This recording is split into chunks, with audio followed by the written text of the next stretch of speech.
Voilà, on va y arriver. Bonjour, bonjour.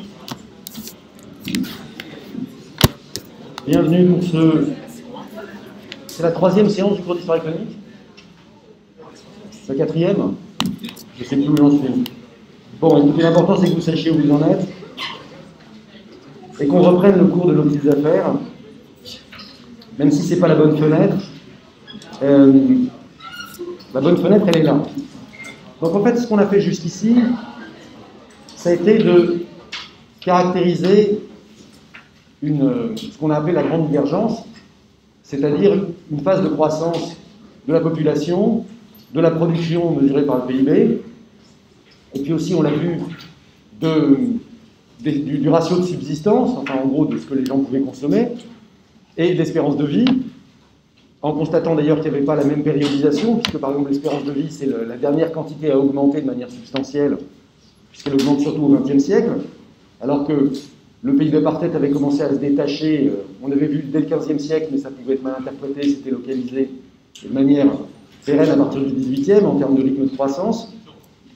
Donc on a caractérisé la grande divergence pendant 2 séances de cours. La semaine dernière, on a vu que la cause manifeste de l'augmentation de la production, et l'augmentation de la production, c'est le préalable à l'augmentation de la consommation, qui est le préalable à l'augmentation de l'espérance de vie. Après, ça ne veut pas dire que si on consomme n'importe quoi, on va vivre plus longtemps, bien sûr, mais enfin, ça veut dire que comme on s'est organisé, l'augmentation de la consommation a permis d'augmenter l'hygiène, de réduire les famines, et puis après de soigner les gens qui avaient besoin de l'aide. Et donc, en fait, c'est donc cette augmentation de la production matérielle qui a produit la grande divergence. Bon. Et puis maintenant, alors ce que j'ai essayé de vous faire entendre, c'était que l'augmentation de la consommation matérielle, c'est très sympathique, mais en fait, ce qui est remarquable dans la révolution industrielle, c'est pas seulement qu'il y a des machines, c'est surtout que ces machines transforment la société. Alors, ce qui nous intéresse, c'est pas seulement de compter le nombre de chevaux de puissance installée des machines à vapeur, c'est de voir comment elles transforment non seulement l'échelle de production, mais comment est-ce qu'elles transforment la société dans son ensemble. Bon, c'est ce qu'on va essayer de mettre en place de manière un peu plus claire, un peu plus générale aujourd'hui, après avoir parlé des machines. Donc, alors, dans ce texte-là, on reprend les affaires de machines, ça vous aviez compris. Ce que j'avais terminé la semaine dernière en vous disant, quand on regarde l'histoire des machines, on a l'impression d'un progrès continu et linéaire. Alors après, si on regarde un peu plus dans le détail, comme l'ont fait les historiens économistes, comme soit Kondratiev d'un côté, qui est un statisticien russe soviétique qui a été productif dans les années 20, soit Schumpeter, qui est un économiste d'origine autrichienne, naturalisé américain. Et l'un et l'autre, ils ont montré qu'en fait, il y avait le progrès technique n'arrivait pas uniformément dans l'économie, mais selon l'expression de Schumpeter, que ça arrivait par grappes, et que ces grappes d'innovation avaient tendance à provoquer des périodes de hausse de la production, d'accord. Et puis quand l'innovation ralentit, la production augmente moins vite. Bon, donc si on regarde le détail du progrès technique, il n'est pas absolument linéaire. Mais si on regarde maintenant le truc plus historique à l'échelle de la société, c'est pas linéaire du tout. Et donc ce que j'avais commencé à vous raconter, c'est que, en fait, on avait commencé par documenter une série de machines qui étaient typiques de la fin du XVIIIe siècle. Donc on a dit la machine à vapeur qui fournit la puissance, et puis les machines textiles, essentiellement les machines à filer, qui sont les symboles de la révolution industrielle au XVIIIe siècle, avec d'un côté le waterframe, de l'autre côté les jennies, et puis quand on met le waterframe et les jennies ensemble, ça fait des mules jennies, qui deviennent ensuite des mules automatiques, et le filage est la première étape de la production textile qui se mécanise. La mécanisation du tissage, ça se fait un peu plus tard. Et puis en plus, on a tendance à rapprocher la machine à vapeur, donc qui fournit la puissance, des machines qui consomment cette puissance, mais ce qu'on a dit, c'est qu'en fait, la machine à vapeur n'était utilisée dans l'industrie que principalement à partir des années 1830. Avant, c'est essentiellement la force hydraulique qui est l'industrie motrice, enfin qui est la force motrice des machines.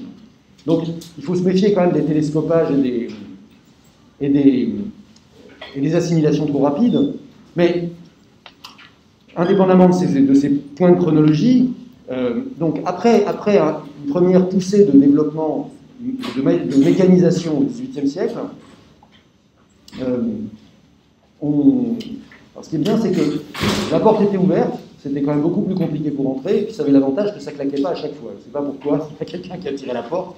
Résultat, tous les retardataires, bim, bim. C'est quand même assez agréable. D'ailleurs, si ça vous manque, je peux le faire moi-même, hein, je peux continuer. Bon, oui, bon, écoutez, je vais lire, hein, ça ne vous dérange pas. Pardon.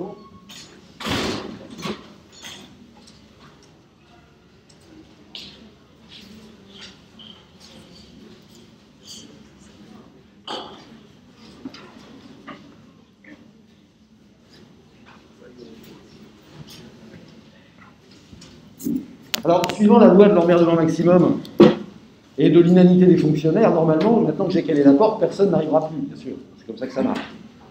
Bon, mais enfin, au moins, j'aurais essayé, même si c'est trop tard. Et donc, je vous disais, on peut avoir l'impression que le progrès technique est linéaire. Quand on regarde en détail, il n'est pas tout à fait. Ce qu'on voit, c'est qu'on a au XVIIIe siècle une première poussée avec des machines qu'on a identifiées. Et puis, il y a un premier blocage à la fin des guerres napoléoniennes. Et la raison de ce premier blocage, c'est d'un côté, les soldats sont démobilisés, ça fait les chômeurs. Les chômeurs, ils ne gagnent pas d'argent, ils ne sont pas secourus au XIXe siècle, donc ils ne dépensent plus. Ils n'ont plus leur solde militaire, donc ils n'ont plus de quoi acheter, enfin, ils n'ont plus de quoi dépenser. Donc c'est une demande qui ne s'adresse plus à l'économie nationale. De l'autre côté, les producteurs de grains britanniques, les producteurs de blé, de céréales, se retrouvent en concurrence avec le marché mondial. Ils avaient été protégés de la concurrence pendant 10 ans parce que l'Angleterre avait fait l'objet d'un blocus. C'est-à-dire que Bonaparte, par le décret de Berlin en 1806, avait interdit aux ports de l'Europe continentale de faire du commerce avec les ports britanniques. Je n'ai pas mis une cale à la porte pour rien.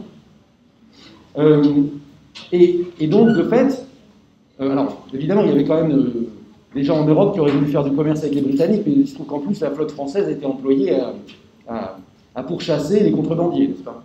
Ou les contrevenants au décret de Berlin. Bon, ceci faisait que, puisque les Britanniques ne pouvaient plus importer de blé, ils produisaient le blé localement, mais dans des conditions qui étaient évidemment économiquement pas du tout rentables. C'est l'histoire que Ricardo raconte dans les principes d'économie politique et de l'impôt, quand il dit qu'à chaque fois que vous mettez en culture un nouveau champ, il est moins productif que les champs précédents. N'est-ce pas?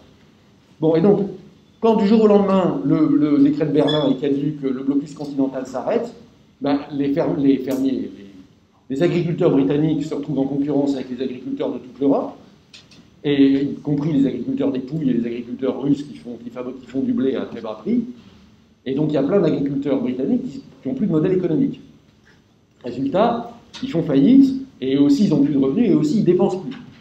Bref, on se retrouve avec un chômage important, et autant un chômage dans notre organisation économique, où il y a des stabilisateurs économiques, c'est-à-dire que les gens continuent à percevoir des revenus, ce qui fait qu'ils continuent à dépenser, ce qui fait que l'activité économique ne s'effondre pas. Donc autant un chômage aujourd'hui, sous certaines conditions, ça peut passer relativement bien, autant dans une économie où il n'y a aucun secours et aucune épargne, quand les gens se retrouvent sans revenus, d'abord eux-mêmes, ils sont dans une difficulté très grande, et ils sont désespérés, et ils sont prêts à faire des émeutes, etc. Mais en plus, ils n'apportent plus leurs demandes au reste de l'économie, et ça grippe toute l'économie, ça entraîne une récession. Bref, alors il y a enfin un troisième facteur qui vient s'ajouter, qui est que la demande que le ministère de la Guerre adressait, le ministère de la Marine adressait à l'industrie britannique, demande pour des fusils, des munitions, des navires de guerre, des canons, des équipages, enfin bref, tout ce qui sert à faire la guerre, tout ça c'est terminé. On se retrouve avec un surplus de canons, de navires de guerre, etc. Donc on ne va pas en commander de nouveaux avant un certain temps. Et là encore, les ouvriers des chantiers navals, les ouvriers des arsenaux, etc., ils se retrouvent sans emploi. Bref, on a une grosse crise industrielle de reconversion post-guerre. Ça, c'est classique après toutes les guerres, mais c'est aggravé, comme on vient de le voir, par le fait qu'en plus, l'agriculture se retrouve dans une situation délicate. Bon, et puis, comme vous le savez, vient s'ajouter là-dessus l'éruption du volcan indonésien, qui fait qu'on a un été qui est absolument pourri, et donc que la production de blé est très mauvaise. Donc, en plus, le prix du pain augmente. Et quand les gens n'ont pas d'argent et n'arrivent pas à acheter du pain, ils sont de mauvaise humeur, et donc ça se passe assez mal. N'oubliez jamais un truc, hein, c'est-à-dire que plus les gens sont désespérés, plus les manifs sont durs. Et quand ils pensent que de toute façon ils vont mourir de faim, ils n'ont plus rien à perdre, donc ça ne leur pose pas de problème d'aller se faire trucider par des soldats qui leur tirent dessus. C'est de toute façon entre mourir de faim et mourir sous les balles, c'est un choix ambivalent. Bon, voilà. Bref, la situation économique et sociale de l'Angleterre de 1815-1816 est épouvantable. Alors c'est à cette occasion que le socialiste allemand Lassalle parle de loi d'airain des salaires. Donc je vous rappelle que l'airain, c'est le nom poétique ancien du bronze, d'accord? Et donc quand on parle de la loi d'airain des salaires, c'est pour dire que les salaires s'imposent aux ouvriers, et y compris quand les prix augmentent, y compris quand le chômage augmente, ben les salaires n'augmentent pas, au contraire, ils baissent. Et donc, vous n'arrivez pas à acheter du pain, les salaires baissent. Vous n'arrivez pas à trouver du travail pour les membres de votre famille, les salaires baissent quand même. Bref, les lois, les salaires imposent aux ouvriers des conditions atroces. Alors en plus, effectivement, ça correspond un peu à la période dont qu'on vient d'évoquer, de ralentissement du progrès technique. Bon, la raison pour laquelle il y a un ralentissement du progrès technique, c'est assez simple à comprendre. C'est pas que les inventeurs font la grève, c'est simplement que les agriculteurs n'investissent plus, puisqu'il y en a plein qui font faillite. Les arsenaux et les chantiers navals sont en train de licencier. Bref, de tous les côtés, on licencie. Ce n'est pas le moment où on va faire des investissements. Donc même s'il y a des nouvelles technologies qui sont en cours de développement, ce n'est pas le moment où elles vont être mises en œuvre de manière massive dans l'économie par un programme d'investissement. D'accord? Par des investissements coordonnés des entrepreneurs. Bon, donc de fait, à partir de 1815 et pratiquement jusqu'à 1830, on a une espèce de cycle descendant qui va être où on a l'impression qu'on a une espèce de blocage de la révolution industrielle au Royaume-Uni. C'est accentué en fait en 1825 par une crise financière à la bourse de Londres, qui est liée pour l'essentiel à ce qu'on appellerait aujourd'hui les problèmes des pays émergents. C'est-à-dire que les Anglais ont fait des investissements essentiellement en Amérique latine, essentiellement en Argentine d'ailleurs, et alors, ils ont fait des investissements dans des mines, etc. Et ces investissements ont été surévalués, et du coup, il y a une crise qui est concomitante de la baisse de ces investissements. Et voilà. Bon, donc, on a une phase classique de récession, avec des entreprises qui font faillite. Et ce qui va être, en fait, non pas le moteur, mais l'occasion du redémarrage de la croissance industrielle au Royaume-Uni, ça va être le déploiement des chemins de fer. Et je rappelle, comme on l'avait dit la dernière fois, qu'en fait les chemins de fer existent depuis avant la révolution industrielle. Ils ont d'abord été employés dans les mines. C'était des chemins de fer de petite taille qui permettaient de transporter le minerai à l'intérieur des galeries de mines. Et puis on s'est dit que, en fait, la technologie des rails, avec des wagons sur les rails, qui permettait de diminuer les frottements, ça permettait en fait de transporter des charges assez importantes, surtout si les rampes n'étaient pas trop fortes, si les pentes n'étaient pas trop fortes. Et donc depuis les années 1810 au Royaume-Uni, il y a des chemins de fer hippomobiles, donc à traction à cheval, où les chevaux marchent au pas et tirent les wagons en marchant au pas, en posant les pattes entre les traverses, qui séparent les rails. Enfin, les traverses, vous savez, elles maintiennent les rails en écartement constant. Alors ça ne va pas vite, mais ça permet en fait de démultiplier la force motrice du cheval. C'est-à-dire que par rapport à des mauvaises routes sur lesquelles il faut 4 chevaux pour tirer une diligence qui fait 1 tonne, ben avec un chemin de fer, et 4 chevaux, vous tirez 100 tonnes. Non, peut-être pas, mais 25 tonnes.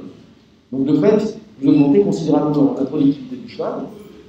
Vous marchez ou pas, mais il ne faut pas croire que les diligences vont au galop. Hein, parce que si vous mettez une diligence au galop sur un chemin de chaos, vous cassez tout. Donc, ce qui va en fait dynamiser les chemins de fer, c'est l'invention de la locomotive, puisque comme vous le savez, la locomotive, elle ne va pas au pas du cheval, c'est-à-dire à 6 km/h, mais elle va 4 fois plus vite.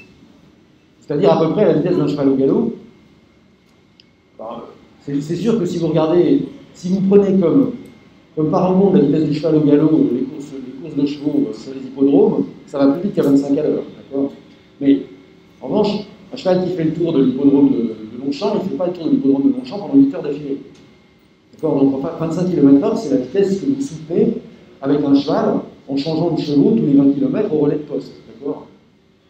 Bon, donc du coup, le truc de la locomotive, enfin du chemin de fer, c'est qu'on fait évoluer une technologie qui existait déjà, en substituant aux chevaux qui tiraient les wagons, une locomotive qui au début consomme à la fois beaucoup de charbon et beaucoup d'eau, donc doit s'arrêter souvent, explose à des accidents, etc. Et puis en plus, enfin, les technologies du chemin de fer au début ne sont pas au point. Par exemple, on utilise des rails en fer, ou non. Quand je dis en fer, c'est en fer doux. Donc les rails s'usent. Comme les rails s'usent, il faut les remplacer. Et quand il faut les remplacer, sur une ligne qui fait l'objet d'un trafic important, les rails durent 2 ans. Donc il faut remplacer les rails tous les 2 ans. C'est l'invention des rails en acier. Pourquoi est-ce qu'on n'a pas inventé les rails en acier avant? On va le voir dans pas très longtemps, mais le problème de l'acier, comme vous le savez, c'est qu'il faut contrôler le taux de carbone et d'impureté dans le fer. Et ça, il y a 2 manières de le faire. Soit vous le faites par forgeage à la main, c'est ce que vous avez tous vu dans Astérix et Obélix, d'accord? Concrètement, ce que fait le forgeron quand il tape sur son morceau de fer, c'est en fait qu'il fait sortir les impuretés du métal dans le feu. Ça, vous pouvez le faire pour une lame d'épée ou de couteau, mais pour le faire pour un rail, à la main, c'est pas possible. Donc là, pour faire de l'acier en grande quantité, il faut des procédés industriels qui commenceront à exister que dans les années 1860. Et jusque-là, le chemin de fer, ça veut dire remplacement des rails tous les 2 ou 3 ans. Bon, donc, si vous voulez, l'innovation dans le chemin de fer, c'est pas tiens, en 1829, M. Stephenson invente la roquette et hop, 3 jours après, on fait le TGV. C'est un process qui est extrêmement long. Et justement, c'est ça qui, en fait, va avoir un impact important sur l'économie. C'est que ce process extrêmement long, c'est lui qui va accompagner une phase de croissance longue, parce que c'est des investissements où non seulement il faut acheter les terrains, préparer les voies, comme vous le savez, une voie de chemin de fer, pour que ce soit le plus plan possible. Donc concrètement, il faut mettre du ballast. Ensuite, il faut faire des ouvrages d'art pour franchir les irrégularités du terrain.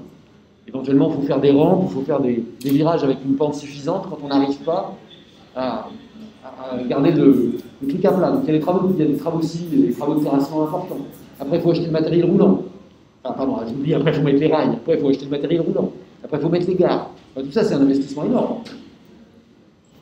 Et alors, en Angleterre, la particularité, c'est que cet investissement énorme, il est fait de manière complètement non concertée.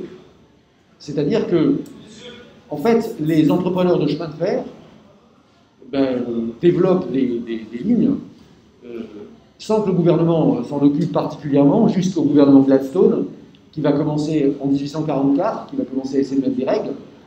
Mais entre 1830 et 1844, c'est l'anarchie complète, à tel point que les compagnies se développent avec des gabarits de chemin de fer qui sont différents, c'est-à-dire que l'écartement entre les rails n'est pas le même.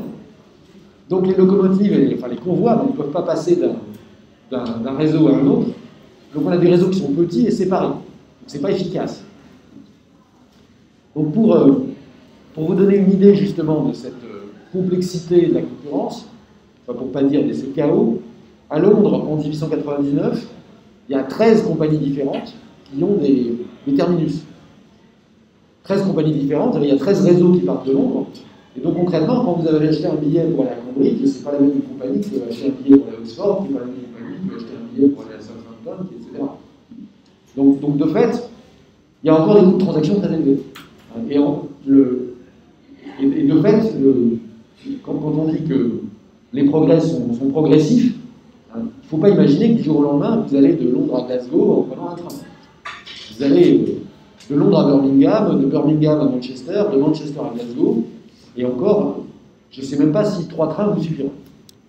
Bref, on a un processus lent, mais d'autant plus lent qu'en fait, alors, justement, quand le gouvernement va commencer à s'en mêler, de fait, la réglementation va avoir tendance à augmenter encore les coûts fixes qui sont évidemment très importants auxquels je peux faire. Qu'est-ce qui se passe? Je suis navré, j'entends pas. L'exoteur, parce que vous n'entendez pas?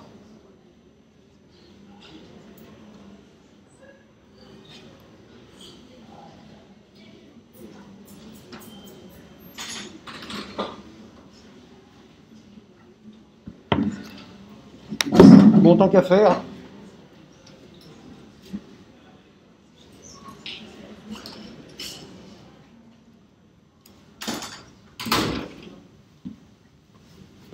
Voilà, comme ça, si l'université ferme, je pourrais au moins être porté au Grand Hôtel. Donc, oui, pardon. En fait, la réglementation a tendance un peu à figer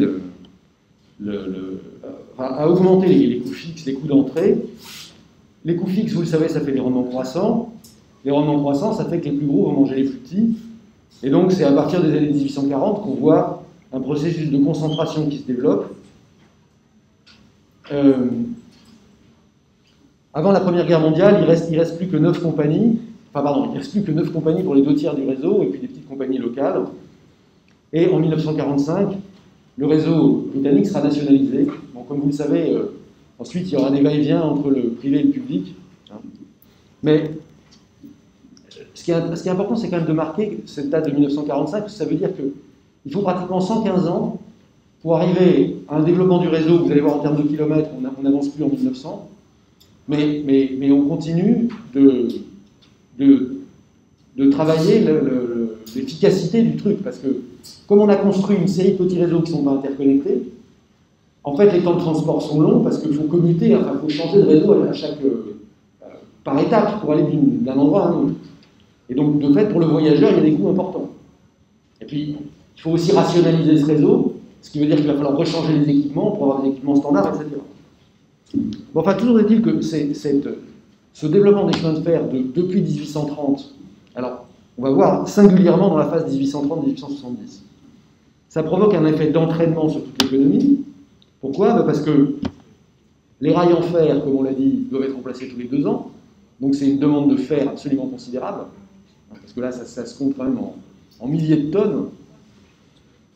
Et donc la demande de fer par les chemins de fer va être particulièrement forte jusqu'en 1870, parce qu'on va voir 1870, c'est l'époque où on développe la production d'acier en grande quantité, donc là, on pourra avoir des investissements pérennes, c'est-à-dire que les rails dureront non plus 2 ans, mais 15 ans.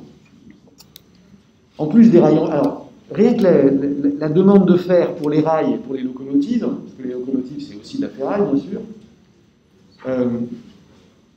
ça représente 18% de la production de fonte et 39% de la production de fer entre 1844 et 1851. Donc au démarrage, enfin pas au démarrage, pardon, dans la phase qui suit le démarrage, ben, il y a 20%, il y a 1/5 de la production de fonte et 2/5 de la production de fer de tout le pays qui servent au chemin de fer. Autrement dit, c'est une augmentation de la production qui est suscitée par la demande des chemins de fer. D'accord ? C'est pas avant, il y avait 40% de la production de fer qui servait à rien.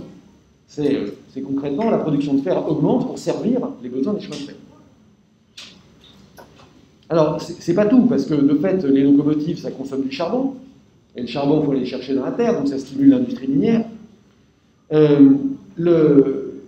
À tel point d'ailleurs que la consommation de charbon, alors, la consommation de charbon, elle augmente directement parce que les locomotives consomment du charbon, et elle augmente indirectement parce que pour faire du fer, pour faire fondre le minerai, et pour ça, il faut du charbon. Et donc, entre 1830 et 1850, qui est donc là la période de démarrage du chemin de fer, la consommation de charbon au Royaume-Uni passe de 15 millions de tonnes à 49 millions de tonnes en un par an. Donc elle est multipliée par plus de 3. Et là, évidemment, les chemins de fer jouent un rôle fondamental.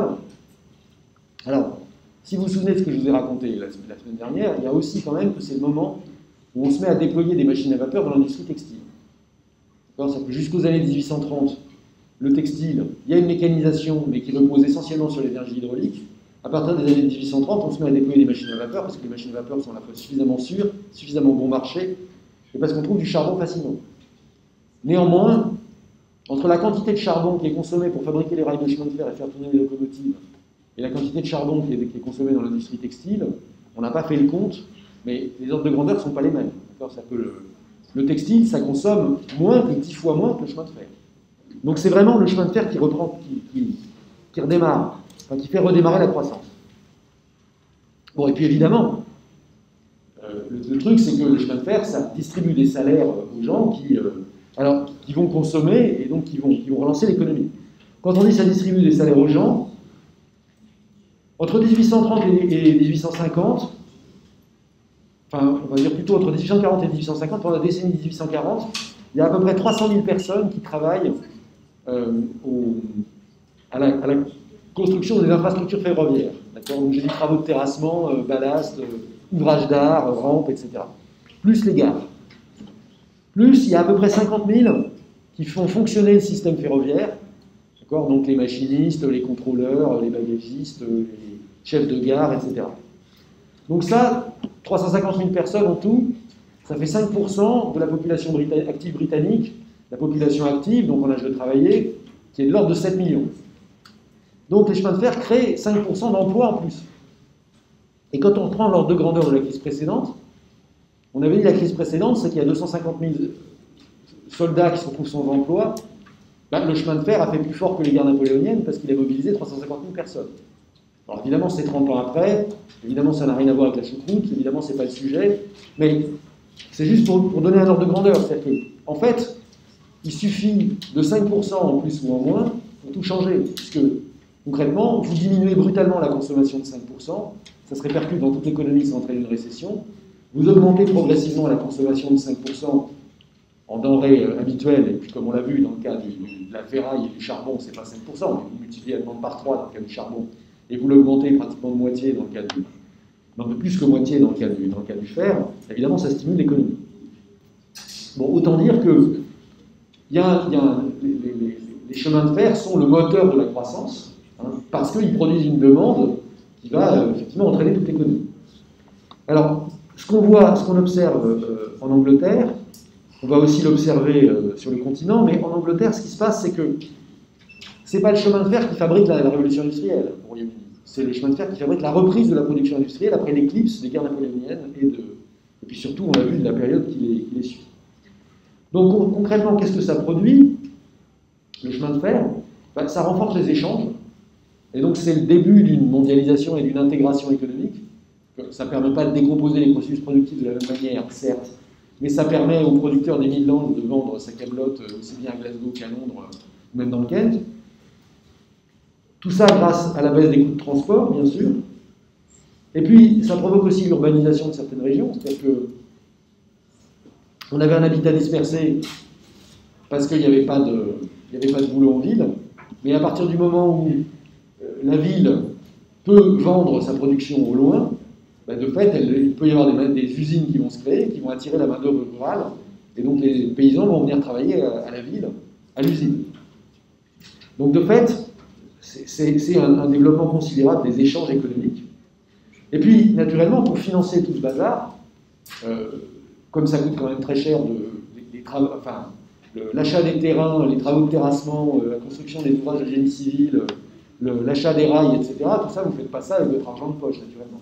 Vous faites tellement pas ça avec votre argent de poche que il faut inventer des formules, des modes de financement. Et quand on dit qu'il faut inventer des modes de financement, concrètement, il faut faire appel à l'épargne publique, c'est-à-dire qu'il faut faire des émissions d'obligations ou des émissions d'actions. Bref, il faut utiliser des instruments de financement de marché pour mobiliser des quantités d'épargne absolument considérables, parce que c'est des sommes qu'on n'a jamais vues. Peut-être, enfin même le percement des canaux, c'était moins important que la construction des chemins de fer. Bon, et donc de fait, il y a un développement des opérations financières. Alors, hors du Royaume-Uni, pour le coup, le chemin de fer va devenir le moteur le démarrage de la révolution industrielle, puisque c'est à l'occasion de la construction des chemins de fer qu'on va construire une industrie sidérurgique. Bon, et là, le Royaume-Uni va apporter un concours décisif, puisque, comme on va le voir, quand on parlera du Japon, mais c'est aussi vrai pour la Russie, c'est les ingénieurs britanniques qui vont être attirés comme consultants pour créer les premiers chemins de fer à l'étranger. Bon, alors, plus généralement, c'était ce qu'on avait évoqué, le chemin de fer, c'est le symbole de la révolution des transports. Et cette révolution des transports, elle ne concerne pas seulement le chemin de fer, elle concerne d'abord la marine à voile, enfin d'abord la marine, puisque la marine est quand même l'essentiel des quantités transportées le sont par l'eau, par voie d'eau, hein, jusqu'au XIXe siècle. À l'intérieur des territoires, c'est par les canaux. Alors je sais que les réseaux de canaux sont plus très visibles, mais enfin encore que dans Paris, vous voyez le canal Saint-Martin, mais il y a des réseaux de canaux importants parce que tous les transports de matières pondéreuses, et les matières pondéreuses, ça veut dire qu'ils pèsent lourd, d'accord? Donc typiquement, justement, ce qui est lié à la révolution industrielle, le fer, le charbon, etc., si ça voyage, c'est par voie d'eau. Alors le fer, vous ne faites pas tellement voyager parce que vous allez plutôt avoir tendance à essayer de construire l'usine sidérurgique près de la mine. Mais en revanche, le charbon, dont il va y avoir besoin en ville pour se chauffer, par exemple, vous n'allez pas le transporter par colis postal ou par ou par diligence. Donc, si vous voulez amener le charbon en ville, il faut des péniches, et si vous voulez des péniches, il faut des canaux. Et puis, il y a la marine à voile sur les océans, et même si on a des machines à vapeur, comme je vous l'avais dit la semaine dernière, en fait, les clippers vont rester, donc les navires entre 3 et 7 mâts, vont rester absolument dominants, du moins pour le transport des matières non périssables, jusqu'aux années 1890. C'est seulement dans les années 1890 que les navires à vapeur vont complètement éclipser les clippers. Sauf évidemment quand il faut transporter des marchandises périssables, auquel cas les navires à vapeur avaient eu l'avantage avant, non pas seulement parce qu'ils étaient plus rapides, mais surtout parce qu'ils permettaient la réfrigération. Alors si vous voulez transporter des carcasses de viande argentine en Angleterre, si vous le faites dans un bateau à voile, le résultat risque d'être assez décevant, à part pour les mouches, naturellement. Bon, donc, comme il vous faut des frigorifiques, il faut les alimenter, et vous les alimentez avec la machine à vapeur qui sert aussi à donner la puissance au navire. Mais, de manière plus générale, le problème, c'est que les roues à houble, qui sont le premier moyen de déplacement qu'on a inventé pour les navires à vapeur, que vous trouvez naturellement sur le bateau de Disneyland, à Paris, enfin d'Euro Disney, je ne sais plus comment ça s'appelle, bref, enfin, oui, ce truc-là, ça marche sur le Mississippi et comme attraction à touristes. Mais vous mettez ça dans l'océan, ça marche un peu moins bien. Enfin, sauf si le but c'est d'arriver à tout renverser et à mettre tout le monde au fond de la mer, ça marche même pas bien du tout. Donc en fait, l'invention de l'hélice, une hélice qui tourne suffisamment vite pour propulser le navire, ça prend un temps fou. Et c'est justement quand l'hélice commence à être suffisamment perfectionnée dans sa conception que le navire à vapeur devient efficace par rapport au navire à voile. Donc ça, c'est les années 1890. Bon, et puis alors, si vous voulez tout savoir, le fine point de l'affaire, c'est que le vrai truc, c'est qu'une hélice, si vous la faites tourner trop vite, il va y avoir ce qu'on appelle de la cavitation. Cavitation, c'est qu'il y a des bulles d'air qui se forment autour. Quand vous faites tourner une hélice dans un fluide trop vite, il y a des bulles de gaz qui vont se former autour de l'hélice, et du coup, l'hélice va pédaler dans le gaz. Elle ne va pas tourner. Et donc, en fait, ce qui est assez étonnant, c'est comme, justement, en matière maritime, avec la vapeur, on a atteint un optimum de vitesse. C'est-à-dire que dès les années 1890, on a des bateaux qui vont à 40 nœuds, qui vont à 80 à l'heure. Et alors après, pour dépasser cette vitesse, ça a été effrayant, parce que, un, on a un problème de cavitation autour de l'hélice, et deux, on a un problème de frottement dans l'eau. Donc si on veut dépasser les vitesses de l'ordre de 40 nœuds, il faut réduire la surface de frottement avec l'eau, donc se lever sur les pattes, d'accord? Et puis, il faut aussi réduire le problème de cavitation, donc avoir des jets d'eau pulsée, et ça, c'est des technologies qui vont exister que pratiquement un siècle après. Donc, là, ce qui est étonnant dans la marine, c'est que c'est très lent de mettre en œuvre la machine à vapeur, c'est qu'elle existe on avait vu le pyroscaphe, c'est les années 1770, mais il faut pratiquement 100 ans pour que ce machin devienne efficace, parce que faut que l'hélice tourne dans le bon sens, qu'elle soit bien conçue, etc. Et là, 20 ans après, avec l'invention de la turbine, on est déjà au taquet. Et du coup, on ne progressera pratiquement plus. Ouais, l'une des raisons aussi, c'est qu'on invente l'avion. Bon, donc vous voyez, il y a quand même des espèces d'effets de discontinuité dans le progrès qui font que c'est pas... Autant pour les chemins de fer, c'est un truc linéaire qui n'est pas lié aux questions techniques, mais qui est lié aux questions d'organisation, parce que on part avec des chevaux qui marchent entre les traverses, et puis on a des locomotives qui vont vite, mais on a 25 compagnies, donc pour aller d'un point à un autre, il faut changer 3 fois de train. Et donc il va falloir en fait fusionner les compagnies pour pouvoir aller plus vite, ce qui veut dire que la limite de vitesse, ce ne sera pas une limite technique, mais ce sera une limite organisationnelle. Autant dans la marine, où il n'y a évidemment pas de problème de limite organisationnelle, parce qu'il n'y a pas de frontières, enfin, il y a des frontières dans l'eau, mais il n'y a pas de frontières entre les compagnies. On atteindra tout de suite, on atteindra très vite la limite technique, mais on n'en fera rien du tout. Alors, qu'est-ce que concrètement les chemins de fer changent à la vie des Britanniques et des autres, à part, comme on l'a dit, de baisser le coût du transport et donc d'augmenter les possibilités de transport? Si on regarde concrètement, dans le cas du Royaume-Uni, le rythme auquel on construit le réseau. En 1830, on a à peu près 100 miles, donc 160 km de réseau. Et c'est, si vous voulez, en fait, plus ça va aller, plus les taux de croissance, plus les rythmes de croissance du réseau vont décroître.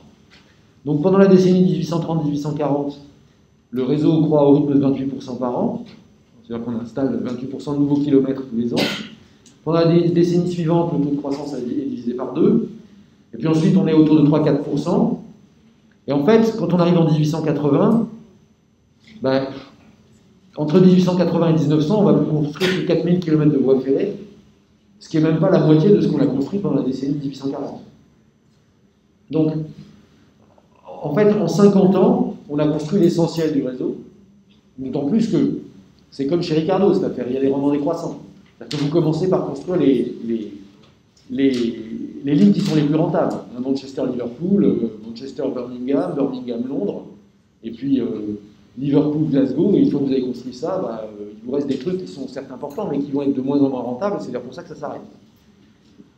Et alors si on suit le trafic, qu'est-ce qui se passe? Ce qu'on voit, c'est que le trafic passager et le trafic de fret augmentent à peu près au même taux moyen sur la grande période qui va de 1840 à 1900.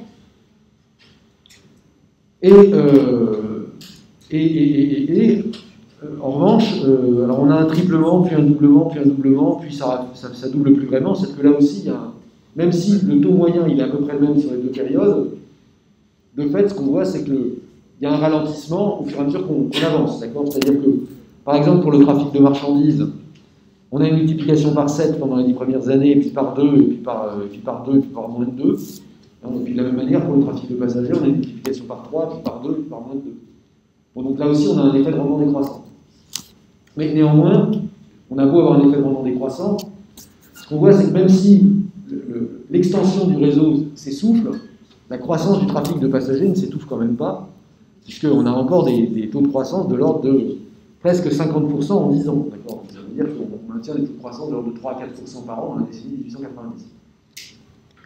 Bon, et puis surtout, il y a que si on regarde en termes de volume, en 60 ans, entre 1840 et 1900, le nombre de passagers transportés a été multiplié par presque 50, et les quantités de fret transportées par presque 80. Bon, donc c'est évidemment absolument considérable. Parce que ça veut dire que l'importance des échanges a été multipliée dans des proportions extraordinaires. Et de ce point de vue-là, nous sommes les héritiers de cette révolution des transports. C'est-à-dire que vous avez déjà pris l'avion pour aller en vacances je ne sais pas où, ou pour aller voir vos grands-parents je ne sais pas où. C'était évidemment impensable, alors à ma génération ça se faisait quand même, mais à celle de mes parents, à celle de mes grands-parents j'en parle pas. Et si on regarde, ne serait-ce qu'il y a un siècle, si on se place juste à la fin de cette période-là, mon grand-père, quand il allait au chef-lieu du département, il allait à pied. Donc il marchait 25 km. Bon alors c'était pas la richesse, il faut dire. Mais concrètement, c'était pas impensable de faire 25 km à pied parce qu'on n'avait pas les moyens de payer un billet de train. Aujourd'hui, bon bref, alors peut-être que ça va changer avec le réchauffement climatique, mais pour l'instant, l'objectif de tout le monde, ça reste qu'on puisse continuer à voyager autant en étant moins polluant. Alors, donc on a évoqué les canaux et la marine à voile, on a évoqué les chemins de fer. Comme vous le savez, en fait, le développement de l'automobile puis de l'avion, c'est beaucoup plus tardif. C'est d'autant plus tardif que, en fait, ce qui est fascinant dans les chemins de fer, c'est la vitesse à laquelle le truc explose. Alors que pour l'automobile, ça explose aussi si on veut, mais l'automobile ne devient un objet de consommation de masse en France que dans les années 60. Alors qu'il y a des automobiles avec des moteurs à explosion dans les années 1880. Vous voyez que le cycle, pour que l'objet devienne un objet de consommation de masse, est beaucoup plus long que dans le cas des chemins de fer, où la première locomotive c'est 1830, et en 1840, on a déjà 25 millions de passagers transportés dans l'année. Alors, quand on dit 25 millions de passagers transportés dans l'année au Royaume-Uni, ça veut dire 25 millions de billets vendus, naturellement. Il n'y a pas 25 millions de personnes, parce que de toute façon, il n'y a pas 25 millions d'habitants au Royaume-Uni. Ou alors si, il y en aura à peine. C'est pas chaque Britannique qui n'a pas pris de train dans l'année. Il y a 25 millions de billets qui ont été vendus. Et vraisemblablement, une partie de la population est plus faible. Enfin, on voit qu'on est quand même sur un phénomène qui est déjà massif. Alors que l'automobile, 10 ans après l'invention du moteur à explosion, c'est pas un phénomène massif. Ça reste un truc d'amateur, voire de fanatique. Bon. Alors, donc, comme vous le savez, comme je vous l'ai dit, on ne mesure pas l'impact de tout ça par des mesures physiques, mais plutôt par une représentation en termes de cartes isochrones. On avait vu dans le cas des États-Unis, je pense qu'il y en a une plus loin qui illustre la France, mais Donc on verra si on est plus loin dans le cours. Je pense qu'on est plus loin, je ne sais pas pourquoi je ne l'ai pas mise là, mais peu importe. Ce qui est important, bon, c'est de comprendre essentiellement qu'en fait, la révolution des transports, elle permet de déplacer à la fois des gens et des marchandises, et elle permet de trouver des modèles économiques rentables. Alors l'intérêt des modèles économiques rentables, c'est que c'est ça qui permet la croissance, puisque ça se finance tout seul. Il n'y a pas besoin d'aller prendre l'argent des gens pour opérer la transformation, ou l'activité économique. Et alors en particulier, ce qui devient, ce qui est visible au long de cette période qu'on a vu commencer au XVIIIe et puis qu'on voit s'augmenter avec les chemins de fer, c'est le développement des industries de consommation. Et alors le premier aspect des industries de consommation, c'est la consommation des indiennes, donc ces toiles de coton imprimées. En France, le symbole de la production des indiennes, vous avez dit, c'est la manufacture de Jouy-en-Josas. Donc Jouy-en-Josas, c'est dans la vallée, c'est au pied du plateau de Saclay, au sud de Paris. Et cette manufacture de Jouy, elle est fondée par un ouvrier d'origine suisse, qui s'appelle Oberkampf, qui, en fait, que des capitalistes, que les gens qui ont des fonds, vont chercher en Suisse, ou près de Mulhouse. Ils lui proposent de venir diriger une manufacture près de Paris. C'est-à-dire qu'en fait, eux, ils achètent les fonds, et puis le gars est l'exploitant. D'accord ? Et alors, en fait, donc, cette manufacture qui est fondée vers 1760, elle connaît un très grand succès pendant des années, à tel point qu'en 1820, il y a encore plus de 1300 employés sur 14 hectares. Donc c'est quand même une usine considérable par sa dimension. 1300 personnes employées, ça ne paraît pas grand-chose. On va voir que pour l'époque, c'est considéré comme très important. Et puis, la manufacture décline parce que les indiennes ne sont plus à la mode.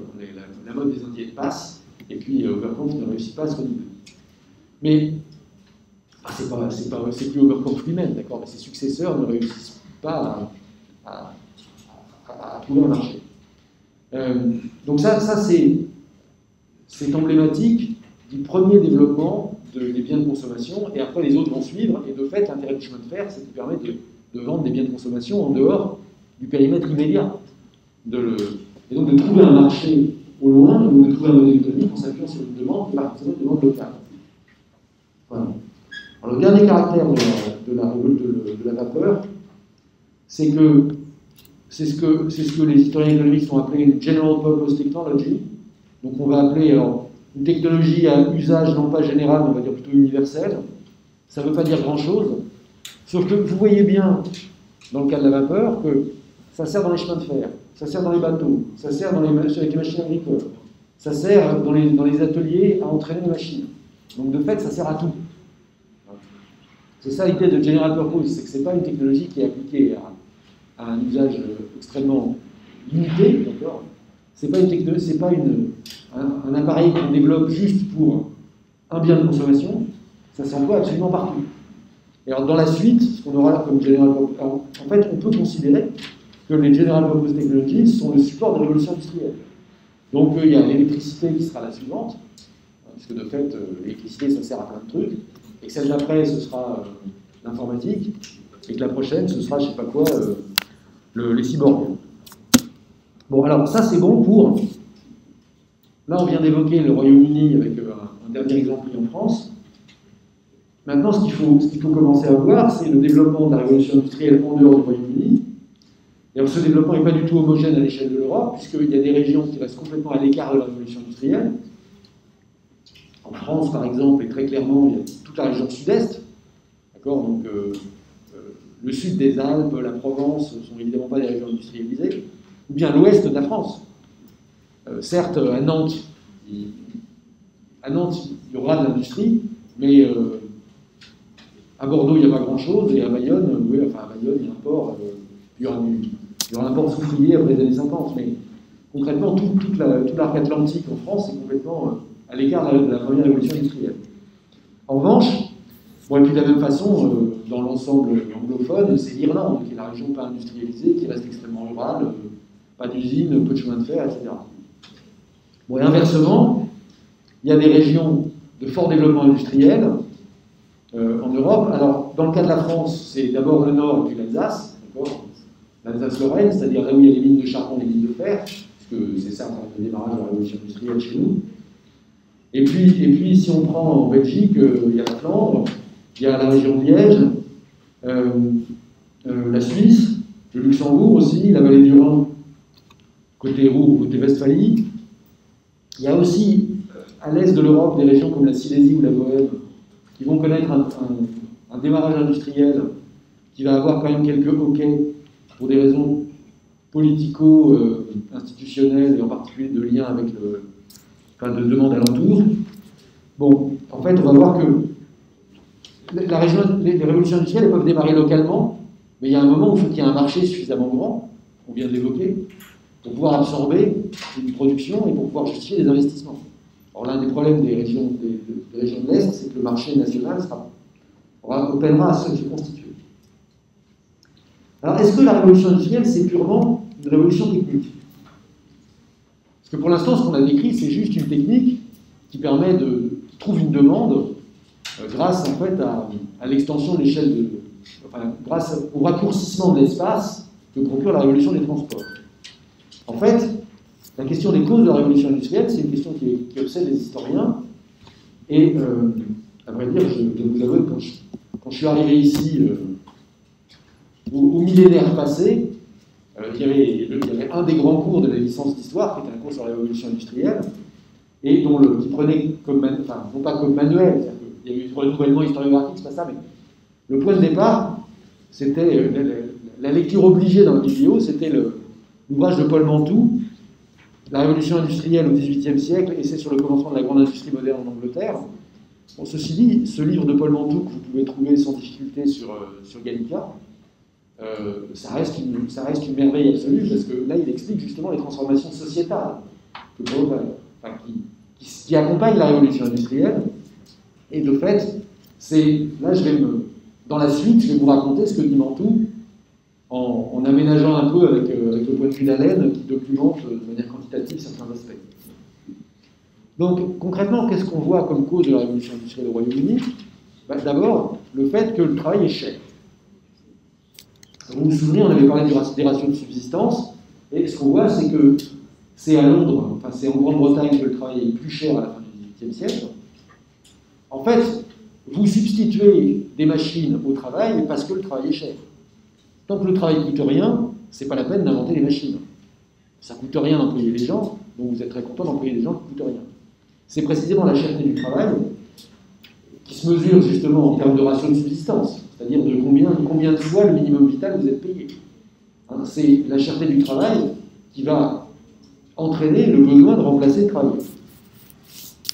Et puis, ce qu'on voit, c'est que pour remplacer le travailleur, on n'a qu'une seule technologie qui fournit de la force à la place du travailleur, c'est la machine à vapeur.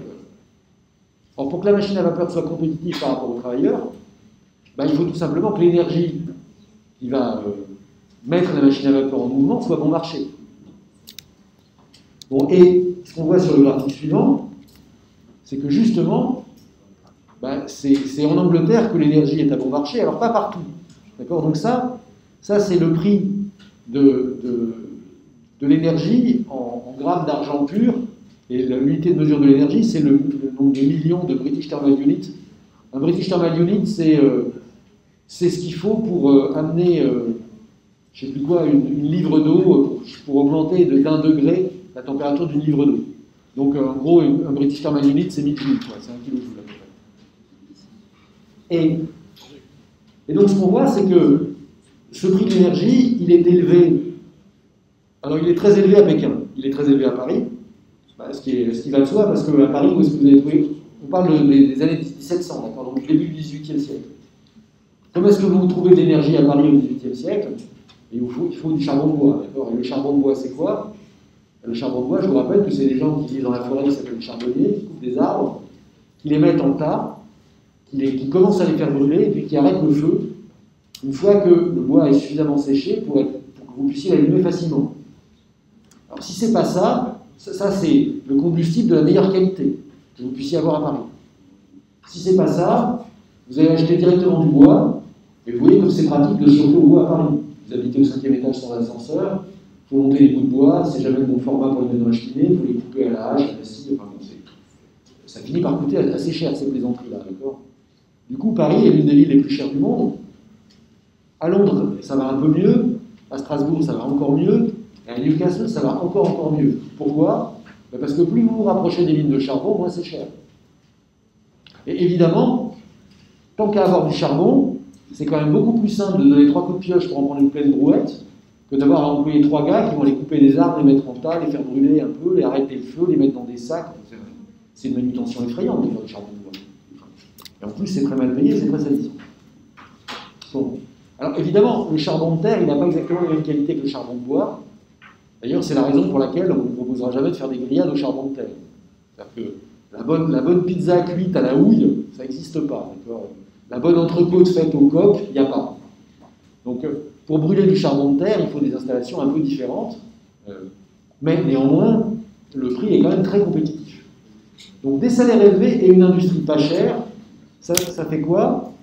Ben, ça fait que si on a des gars assez malins pour inventer des procédés de production de fer et des procédés de production d'énergie motrice, ça pourrait être rentable, au point de remplacer la main-d'œuvre. Seulement, il faut qu'il y ait des gars assez malins. Et alors, c'est là que ça tombe bien, c'est que, pour des raisons qu'on s'explique un peu quand même, les Britanniques ont des inventeurs. Alors, ça tient peut-être au fait que les Britanniques ont un niveau d'éducation qui est plus élevé que la France, l'Italie ou l'Espagne. Alors, un niveau d'éducation, on ne parle pas des grandes écoles, d'accord? C'est-à-dire que James Watt, c'est pas un mec qui a fait Polytechnique. Mais c'est quand même un gars qui sait lire, écrire, compter, et a eu suffisamment de temps pour être apprenti, dans des ateliers où il y avait des machines aussi. Bon, il a pu prendre le temps de se former. Et il n'a pas été, dès 6 ans, obligé de descendre à la mine pour aller chercher du charbon. Donc même si les réseaux d'éducation ne sont pas des réseaux d'éducation au sens qu'on l'entend aujourd'hui, de fait, il y a une place pour la formation. Enfin, d'abord, il y a une formation de base qui est meilleure. Plus on va au nord de l'Europe, plus les enfants sont bien formés. C'est-à-dire que, de fait, à Naples, les enfants ne sont pas formés du tout. En France, c'est pas terrible. En Angleterre, c'est un peu mieux. Et en Suède, tous les enfants vont à l'école. Donc ça, c'est la formation de base, lire, écrire, compter. Et en plus, la formation technique, ben, ce qui est assez étonnant dans les biographies des gens qui ont contribué à la révolution industrielle, c'est que vous verrez que c'est tous, ou même, enfin Darwin, on a pratiquement tous les Britanniques du 19e, c'est que vous verrez qu'ils ont tous un apprentissage technique, ils font leur apprentissage, c'est-à-dire qu'entre 13 et 18 ans, ils changent d'usine, mais ils apprennent des méthodes pour faire fonctionner les machines et les améliorer, etc. Et donc c'est des gens qui, de fait, ont perçu, et ont probablement été encouragés dans leur entourage, ont perçu l'importance d'acquérir des connaissances pour pouvoir progresser dans leur vie. Voilà. En outre, ce sur quoi les historiens ont insisté, c'est l'idée que, à côté de tout ça, c'est-à-dire qu'à côté de le travail est cher, l'énergie n'est pas chère, il y a des inventeurs qui sont capables de mettre au point des machines, de les améliorer, de les entretenir.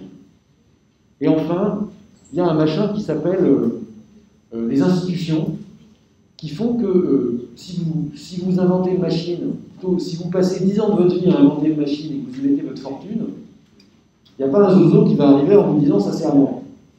Donc concrètement, il y a les droits de propriété, il y a la liberté, il y a le respect de la propriété privée, il y a la paix civile. Enfin, il y a tout un tas de trucs qui sont quand même relativement nécessaires pour que l'activité économique se déroule assez bien. Parce que c'est sûr que si vous êtes sous la menace d'être spolié, tabassé, exproprié, jeté dans la rue, bon, c'est pas les meilleures conditions pour aller bricoler votre petite machine dans votre garage. Et alors, là, les Britanniques sont absolument intarissables sur ce sujet, et c'est d'ailleurs probablement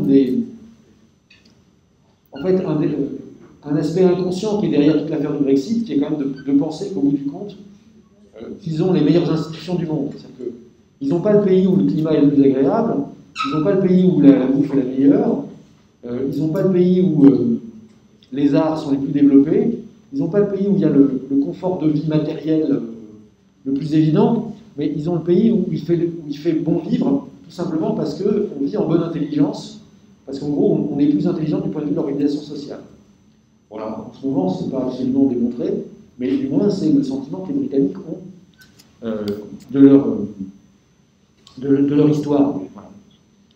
Voilà. Alors, quand on dit respect des droits de propriété, et en gros, respect de l'état de droit, donc respect de l'intégrité physique et respect du droit de propriété, ça ne veut pas dire que la Grande-Bretagne est un pays où le droit de propriété, la liberté politique et la liberté de conscience sont sacrés. Ça veut dire simplement qu'on vous fout la paix. En revanche, quand il y a une décision collective de mobilisation autour d'un projet, là, il n'y a rien qui s'y oppose. Et ce qui fait d'ailleurs une différence avec la France. Parce que concrètement, quand le Parlement a voté la création de canaux et les programmes d'expropriation, c'est-à-dire on rachète les propriétés des gens pour faire les canaux, dans des conditions qui sont décidées par la loi, même si ce n'est pas la valeur du marché, même si c'est le terrain que vous a donné votre arrière-grand-père, même si c'est là que vous avez envie d'être enterré, même si rien à foutre. C'est-à-dire que ça a été décidé. Alors ça n'a pas été décidé par les boss de la mafia qui fait derrière ça le bistrot, d'accord. Ça a été décidé parce qu'il y a eu un débat au Parlement, ça a été voté, il y a eu une majorité, et là, plus rien ne s'oppose à la volonté du peuple. Bon. Mais de fait, alors que, typiquement en France, la même décision, c'est des recours à n'en plus finir devant les tribunaux. L'une des difficultés de la France, ça a été justement d'être capable de se mobiliser sur des projets, et c'est un peu le symbole du Second Empire par rapport à la monarchie de Juillet. La monarchie de Juillet, on avait l'impression que rien ne progressait, parce qu'on ne pouvait pas faire d'égouts, parce qu'on n'arrivait pas à exproprier les gens pour pouvoir construire les égouts, on n'arrivait pas à faire des chemins de fer, parce qu'on n'arrivait pas à exproprier les gens pour faire des gares. Bonaparte arrive, et là, effectivement, il règle tous les problèmes en faisant, alors, non pas le respect des libertés politiques comme les Britanniques, mais au moins le respect des droits de propriété et de la volonté générale. Enfin, dans la mesure où c'est sa volonté générale. D'ailleurs, à ce propos, je vous conseille en ce moment, si vous voulez, puisqu'on n'a plus le droit de sortir le soir, je vous conseille de sortir l'après-midi. Et par exemple, si vous voulez, il y a en ce moment au musée de Saint-Germain-en-Laye une expo assez étonnante sur. C'est pratique Saint-Germain-en-Laye parce que c'est pas loin. Et si vous n'y avez jamais été, ça vaut quand même assez le coup pour trois raisons. La première, c'est que le château n'est pas sublime, mais il est sur une terrasse avec une vue sur la Défense qui est assez sympa. C'est une belle promenade. En plus, ce week-end, il va faire beau, donc c'est une bonne occasion. Deuxièmement, la chapelle du château est une merveille absolue. C'est même plus un lieu culte, puisque de toute façon, il n'y a plus rien de cultuel. Enfin, il n'y a plus de mobilier, il n'y a plus de crucifix, il n'y a plus de tableau, il n'y a plus de tenture. C'est juste, le lieu est absolument incroyable. Parce que c'est une chapelle gothique qui a été construite 10 ans avant la Sainte-Chapelle, mais qui, comme la Sainte-Chapelle, en fait, c'est des murs rideaux. C'est-à-dire comme dans l'architecture des gratte-ciel, quoi. Il y a des piliers, et puis il y a des rideaux de verre, il y a des rideaux de vitraux. Donc c'est extrêmement lumineux, c'est assez spectaculaire. Et puis enfin, il y a cette expo, vous verrez que, enfin, en gros, c'est une expo sur le développement de l'architecture sous Napoléon III, le développement de l'archéologie, pardon, sous Napoléon III. Voilà, je suis d'accord avec vous, le développement de l'archéologie sous Napoléon III, c'est peut-être pas forcément votre priorité. Mais, si vous regardez un tout petit peu l'histoire de Napoléon III, le truc de Napoléon III, c'est qu'il a soutenu la lutte des Italiens pour l'indépendance. Donc concrètement, il s'est intéressé, quand il fait de l'archéologie, c'est pas juste qu'il va gratter dans le jardin de son château de Compiègne, c'est qu'il envoie des missions archéologiques à Rome. Donc il y a des chouettes photos de Rome. Et s'il va à Rome, c'est surtout parce que ce qui l'intéresse, c'est comment César, pour sauver la République romaine qui était en perdition, devient dictateur et amorce la création de l'Empire qui sera finalement effective sous Auguste. Parce que le Napoléon III, c'est comme ça qu'il se voit, d'accord. On a renversé la monarchie, donc on a renversé les Tarquins, les rois étrusques, ça c'est pas bien à Rome, d'accord, les rois c'est atroce. On a essayé de faire la République, la Deuxième République en 1848, celle qui a ajouté fraternité à liberté et égalité. Bon, et puis ça a complètement merdé, hein, la Deuxième République, au bout de 18 mois, c'est complètement parti en sucette, les journées de juin, la troupe tire sur la foule, enfin c'est la merde. Et donc la seule solution pour sauver le pays de l'anarchie, c'est quoi? C'est César. Et donc en fait, Napoléon III, si vous voulez, commande à tout ce qui peut faire de l'archéologie dans le pays, de faire des recherches sur César pour justifier que lui, il ait mis fin à la République, parce qu'en fait, le seul moyen de prolonger l'esprit de la République, c'est la dictature de lui-même. Bon, et donc, justement, là on voit typiquement la construction d'un contre-discours à ce discours britannique qui est... En fait, nous, ce qui nous a permis de faire la révolution industrielle, c'est la liberté d'entreprendre, le respect des droits de propriété, le respect des libertés politiques et des libertés de conscience, garanties par le Parlement, qui parfois peut faire prévaloir l'intérêt général, et en même temps, sur le continent, vous avez une construction d'une doctrine qui consiste à dire « Ouais, mais bon, si on commence à demander à tout le monde son avis, c'est le bordel, donc le seul moyen de faire, c'est moi le patron, et c'est moi qui vais vous dire comment vous allez devoir faire. » Et de fait, bah, ça va se voir dans la manière de mettre en œuvre la révolution industrielle sur le continent. Je ferme la parenthèse. Donc c'est amusant qu'il y a un parallèle entre l'archéologie et la révolution industrielle. Non, mais enfin, le personnage de Louis-Napoléon Bonaparte, empereur sous le nom de Napoléon III, est quand même assez emblématique de la manière dont l'État s'est investi du rôle d'impulsion de la révolution industrielle en France. Alors si maintenant on regarde ce qu'il en est des transformations sociales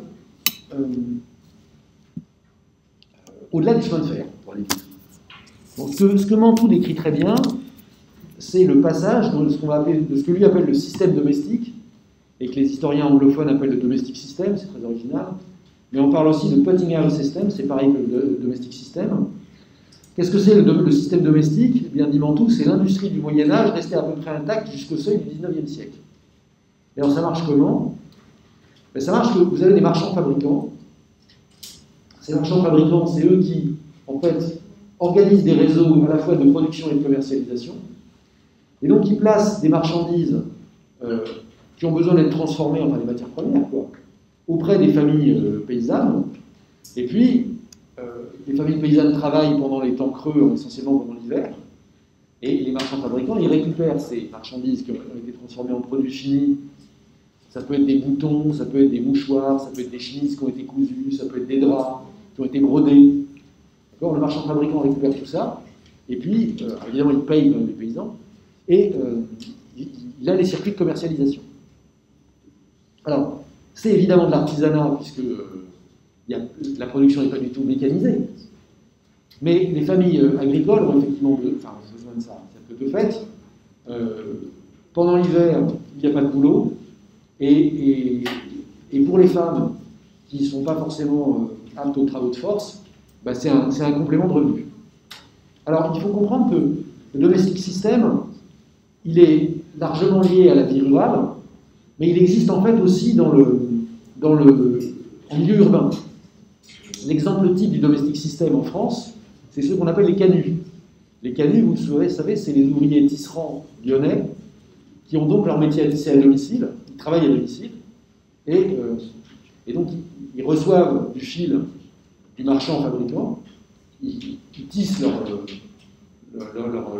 tissu, et puis ils donnent le tissu, en général le soie, terminé au marchand fabricant qui les paye pour la production. Bon, or, la caractéristique des canuts, c'est qu'ils sont extrêmement pauvres, donc ils sont extrêmement mal payés, ils sont obligés de travailler comme des chiens, avec des horaires absolument impossibles, et si vous voulez, dans l'inconscient collectif, enfin pas dans l'inconscient collectif, dans la culture collective française, qu'est-ce qu'il est resté? Il est resté la révolte des canuts de 1831 où ils se sont fait massacrer par l'armée parce que là encore, de toute façon, ils savaient qu'ils allaient crever de faim. Donc, entre une balle et une mort de faim, on peut être motivé à prendre une balle, de toute façon, c'est moins mort de faim. Il reste la chanson des canuts là, pour chanter Veni Creator, qui est emblématique de cette révolte. Et puis il reste un plat lyonnais qui s'appelle la cervelle de canut. Je ne sais pas si vous savez ce que c'est que la cervelle de canut.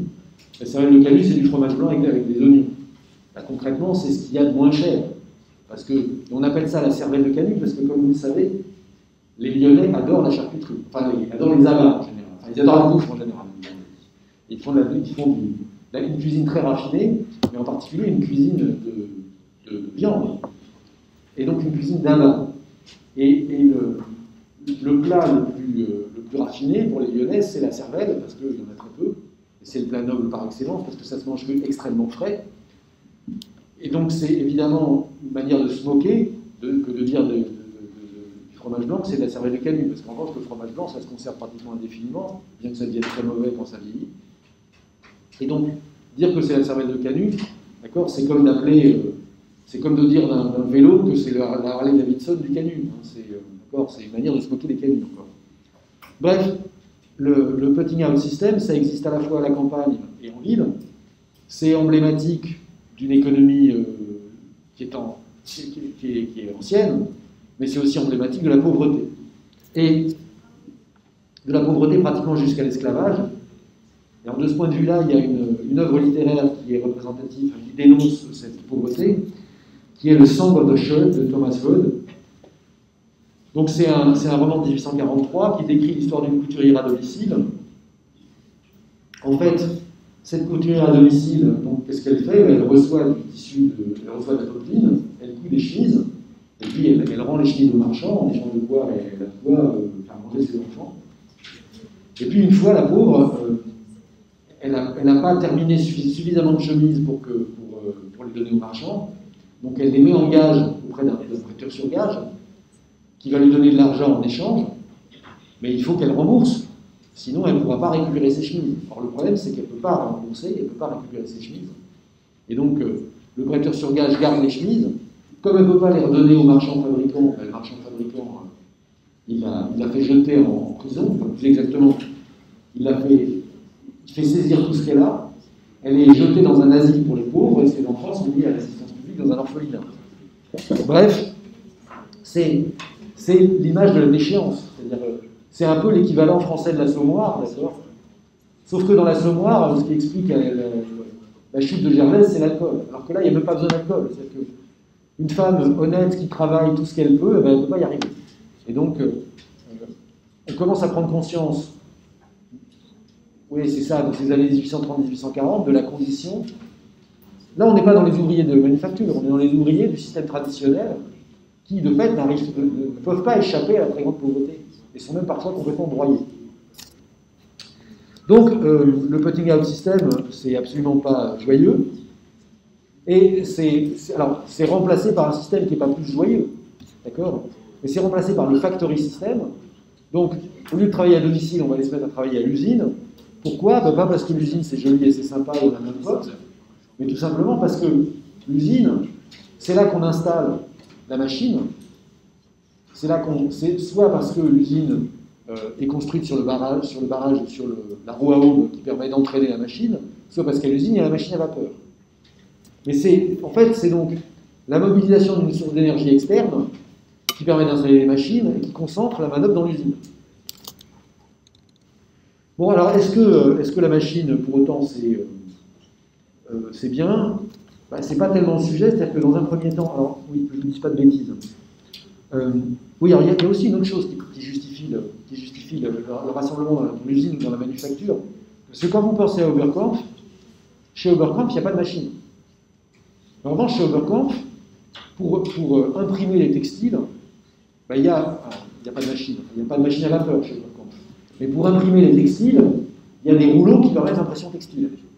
Et ça, évidemment, un ouvrier qui travaille à domicile, de toute façon, il n'a pas la place pour imprimer des laits de tissu qui font 20 mètres de long.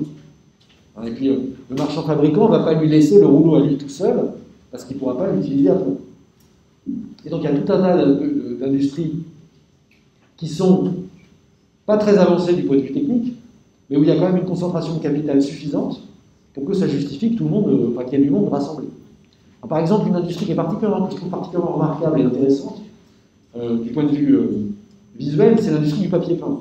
Ça a l'air débile, mais si vous allez soit au musée des arts décoratifs, vous savez, rue de Rivoli, soit au Metropolitan Museum of Art à New York, 5e avenue, 85e rue, vous avez des papiers peints français des années 1830. Et c'est des trucs absolument extraordinaires, parce que c'est des papiers peints qui sont complètement... tout est imprimé à la main, en fait. C'est imprimé au pochoir. Et les couleurs sont extraordinairement profondes, les scènes sont remarquables, et c'est toujours des trucs fantastiques. Donc, au musée des Arts Déco, il y a un papier peint d'une jungle, avec donc des couleurs de vert pour les plantes, et puis des couleurs vives pour les oiseaux. C'est incroyable, parce que les couleurs successives donnent un effet de profondeur qui est vraiment saisissant. Et à New York, au Met, il y a une salle entière avec un papier peint des monuments de Paris. De toute façon, c'est un papier peint qui est à la fois extrêmement épais en lui-même et peint avec des couleurs vraiment très riches. Donc c'est aussi beau qu'une tapisserie, d'accord? Sauf qu'on peut en changer plus souvent qu'une tapisserie. Donc il y a un papier peint des monuments de Paris qui vous amusera si vous le voyez. Je pense qu'on doit pouvoir retrouver sur Internet. Parce qu'en fait, c'est tous les monuments de Paris le long de la Seine, mais absolument pas dans l'ordre où ils sont en véritable, en vérité. Et donc vous reconnaissez que les monuments de Paris, mais dans le désordre. Et puis pas du tout à l'endroit où ils sont. Donc ça, c'est assez amusant. Mais c'est dire que, bien sûr, il y a la machine qui concentre la main-d'œuvre, mais il y a aussi le capital en général, parce que de fait, les pochoirs, les peintures, les quantités de papier, etc., vous n'allez pas mettre ça chez vous. Donc de fait, l'usine se met à détacher les ouvriers de leur environnement, et la manifestation visible de la révolution industrielle, c'est la concentration du travail dans l'usine. Alors, ça s'accompagne évidemment de mouvements sociaux, en particulier, j'avais évoqué avec vous le ludisme, et le ludisme, c'est l'entreprise par un certain nombre d'ouvriers britanniques qui consiste à casser les machines dont ils considèrent qu'elles leur volent leur travail. Et alors, pourquoi ça s'appelle le ludisme? En fait, on ne sait pas très bien. C'est-à-dire qu'il y a plusieurs étymologies rivales pour expliquer le ludisme. Donc, il y en a qui disent que ça aurait été le Ned Ludd qui aurait été le premier à détruire les machines à la fin du XVIIIe. Il y en a qui disent que le général Ludd aurait habité dans la forêt de Sherwood, où autrefois habitait Robin des Bois. Enfin bref, de toute façon, personne ne sait d'où ça vient, ce Ludd.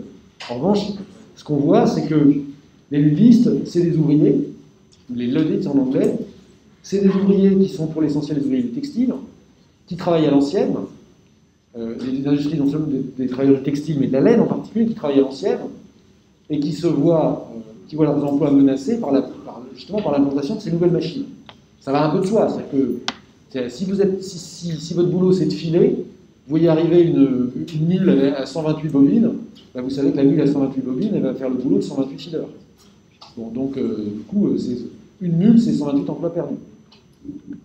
Bon, et en fait, justement, ce moment du ludisme qui commence donc vers 1811, donc avant même la fin des guerres napoléoniennes, c'est en fait le premier moment dans l'histoire de l'humanité où on voit apparaître le chômage technologique et où on discute le chômage technologique. J'entends par chômage technologique le fait que le progrès technique va aboutir à remplacer des emplois par des machines. Donc c'est exactement ce qu'on a décrit comme étant la caractéristique de la Grande-Bretagne. On remplace les emplois par des machines parce que les machines sont plus productives que les hommes. Enfin, si vous préférez, elles coûtent moins cher en vrai que les hommes. Donc là, c'est la première fois où on le voit à grande échelle. Alors dans le cas des machines à vapeur, on ne s'en était pas rendu compte, parce que ce que les machines à vapeur remplaçaient, c'était les chevaux. Donc les chevaux ne sont pas pleins. Les chevaux n'ont pas fait de manifestation, rendez-nous nos boulots, etc. Surtout qu'ils ne devaient pas être absolument mécontents de ne pas tourner comme des cons dans un manège 4 heures par jour. Mais je ne sais pas si vous avez déjà lu les principes d'économie politique et des impôts de Ricardo, mais il y a la différence entre la deuxième et la troisième édition, enfin, l'édition 1817 et l'édition 1821, c'est que dans l'édition 1821, Ricardo ajoute justement un aparté sur les machines. C'est-à-dire que dans l'édition 1817, Ricardo pensait que la revendication des ouvriers contre les machines était infondée, et dans l'édition 1821, il a compris qu'effectivement, les machines détruisaient les emplois. Et donc, de fait, là aussi, il y a une prise de conscience par les élites du problème que pose le chômage technologique. C'est-à-dire que le chômage technologique, ça permet de baisser les coûts, donc ça permet de produire moins cher. Donc ça arrange les gens en tant qu'ils sont consommateurs. Donc ça arrange à peu près tout le monde dans l'économie, sauf ceux qui perdent leur boulot. Et donc du coup, le progrès technique, ça fait qu'il faut gérer. Il y a des gens qu'il faut gérer. Alors aujourd'hui, on les gère comment?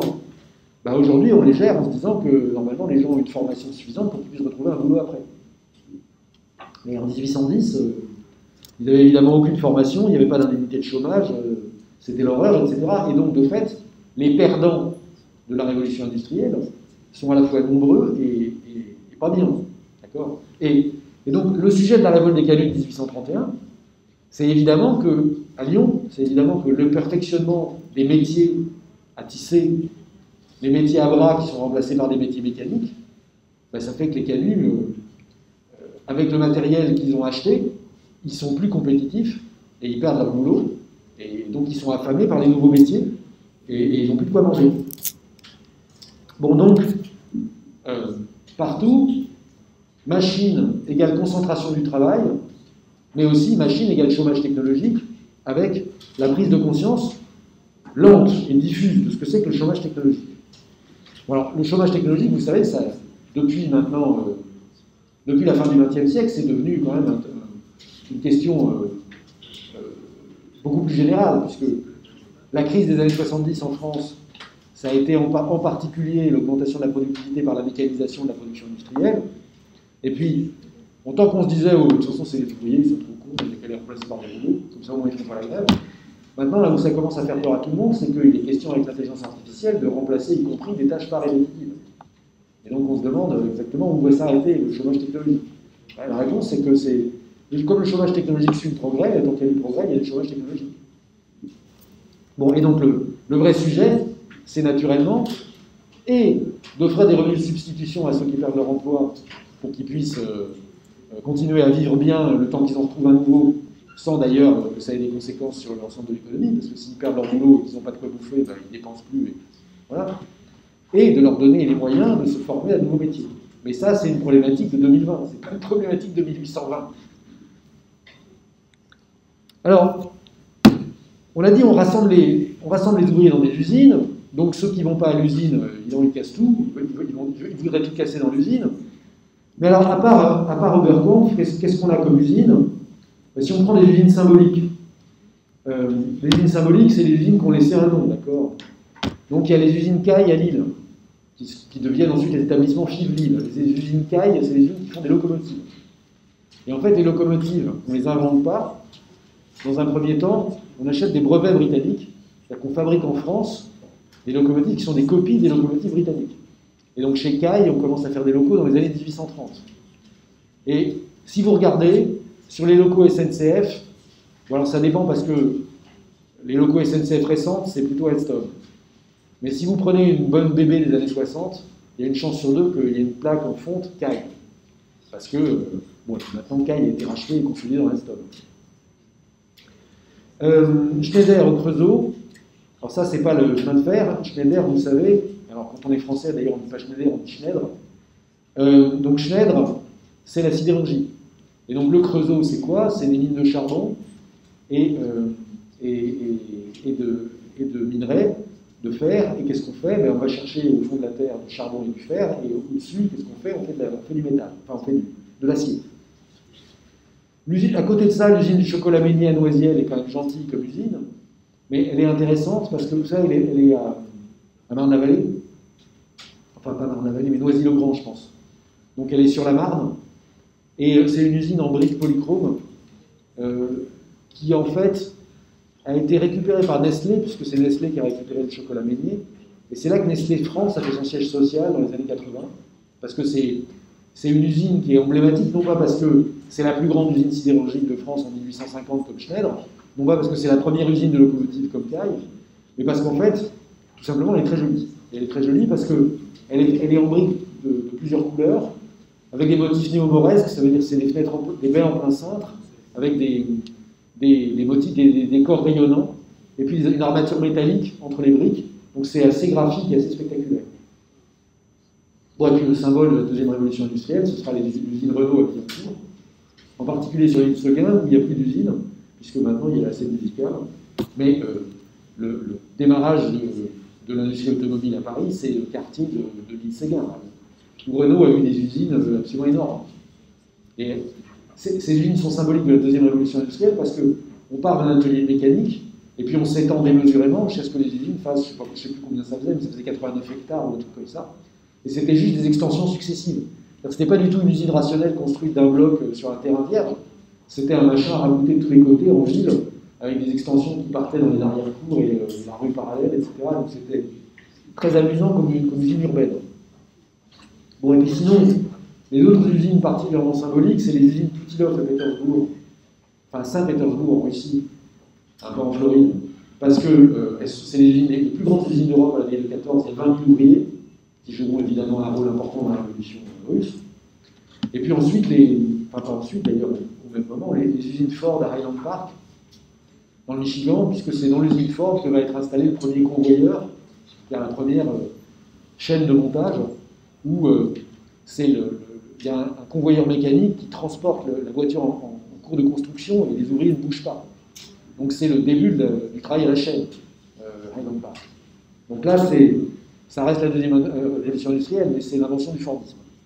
Bon, donc ça, c'était les usines symboliques, d'accord, de la révolution industrielle de Jouy jusqu'à la révolution industrielle du convoyeur de Ford. Question importante, la mine est-elle une usine? Réponse oui, la mine c'est une usine, parce que même si au fond de la mine, on se contente de faire tomber du charbon ou du minerai et puis de le mettre dans des wagonnets, en fait, une fois que le wagonnet est à la surface, il faut en faire quelque chose de ce qui arrive. Donc le charbon, il faut le trier, il faut le laver, il faut le conditionner pour le transporter. Donc tout ça, c'est des activités industrielles. Pourquoi il faut le trier, il faut le laver? Parce que dans le charbon, il y a des impuretés. Les impuretés, ça risque de faire des incendies ou des gaz toxiques quand vous brûlez le charbon. Pourquoi il faut le trier? Parce qu'il y a des qualités de charbon différentes. Et donc vous ne vendez pas au même prix. Donc pour maximiser le prix de vente, il faut trier. Bref, même un truc comme une mine, il y a une activité industrielle qui est associée. Et puis, question, dans cette usine, comment est-ce qu'on y travaille? Alors c'est là que c'est intéressant parce qu'en fait, on ne mesure pas bien. Alors, on a deux moyens de mesurer qui sont très, très différents. On n'a pas beaucoup d'enquêtes de temps en France parce qu'on ne s'est jamais beaucoup intéressé. En revanche, les Américains ont déployé des commissions qui ont travaillé sur le temps de travail, enfin, qui ont étudié le temps de travail des ouvriers au long du 19e siècle. Et donc, entre le rapport Weeks et le rapport Aldrich, qui ont été tous les deux réalisés dans les années 1900, il y a un consensus sur le fait que la durée moyenne du travail à l'usine aux États-Unis, c'est à peu près 70 heures par semaine dans les années 1830, à peu près 60 heures par semaine dans les années 1890. Donc c'est évidemment des journées très longues. Que dit la loi à cet égard? En France, on a la loi des 10 heures, qui est en fait un décret de mars 1848, donc juste après, vous savez, 1848, je vous ai dit, c'est la deuxième République. Hein, il y a une révolution en février 1948, et l'une des premières décisions, c'est le décret de 2 mars 1948, qui ramène la durée du travail à 10 heures par jour. Et en fait, ce décret, il est abrogé dès le 9 septembre. D'accord? En fait, en France, il n'y a pas de limitation de la durée de la journée de travail avant la loi des 8 heures de 1919. Donc avant 1919, la durée de la journée du travail. Alors si, il y a une loi de 1841 qui limite à 8 heures la journée de travail des enfants de 8 à 12 ans. Donc la loi de 1841, c'est pas de travail avant 8 ans. Et entre 8 et 12 ans, pas plus de 8 heures par jour. Mais au-delà de 12 ans, c'est parti les gars. Et la première limitation vraiment à la semaine, c'est la loi Mirand, 1900, 70 heures par semaine. Alors, qu'est-ce que ça veut dire concrètement 10 heures par jour? Bon, ça dépend des endroits, mais quand j'avais votre âge, j'avais lu un truc absolument remarquable qui s'appelait Les mineurs de Carnot 1848-1914, c'était la thèse de Roland Trompé, 900 pages tapées à la machine, totalement fun. Mais en fait, ce qui est vachement intéressant dans la thèse de Roland Trompé, c'est qu'elle montre comment, en fait, l'augmentation de la durée de la journée de travail, ça n'a pas pour but d'augmenter la productivité, ça a pour but d'empêcher les ouvriers d'avoir une autre source de revenus que l'usine. Pourquoi? Parce que Carnot, ça doit être dans le Lot, donc c'est dans le sud-ouest de la France, c'est quand même assez rural, et les mineurs de Carnot, qui vont miner du charbon dans le bassin de Casseville, c'est pas des mineurs de père en fils en 1830 ou 1840. C'est des paysans à qui on propose d'aller au fond de la mine. Et les paysans, je ne sais pas si vous avez déjà pratiqué cette espèce de genre, mais sont d'abord des paysans et ils se considèrent d'abord comme maîtres chez eux. Donc en gros, ils vont bosser à la mine quand ils ont le temps et quand ils ont besoin d'avoir les thunes. Mais ils n'ont aucune envie de bosser à la mine jour et nuit, ou même simplement toute l'année. En particulier, leur truc, c'est qu'ils essayent de conserver sur leur terrain une production alimentaire suffisante pour rester indépendants de la mine, pour avoir un pouvoir de négociation vis-à-vis de la mine. Alors ça, c'est évidemment ce que la mine cherche à casser par tous les moyens. Et donc on leur dit, si vous voulez bosser, le contrat c'est à la semaine, et à la semaine, c'est, écoutez-moi bien, 7 heures du matin, 10 heures du soir. Hein, la journée c'est 16 heures. Alors, évidemment, quand vous êtes 16 heures à l'usine, vous n'êtes pas productif, c'est impossible. Donc, dans ces 15 heures, pardon, vous ne pouvez pas être productif. Parce que vous y faites la sieste, vous y dormez, enfin bref.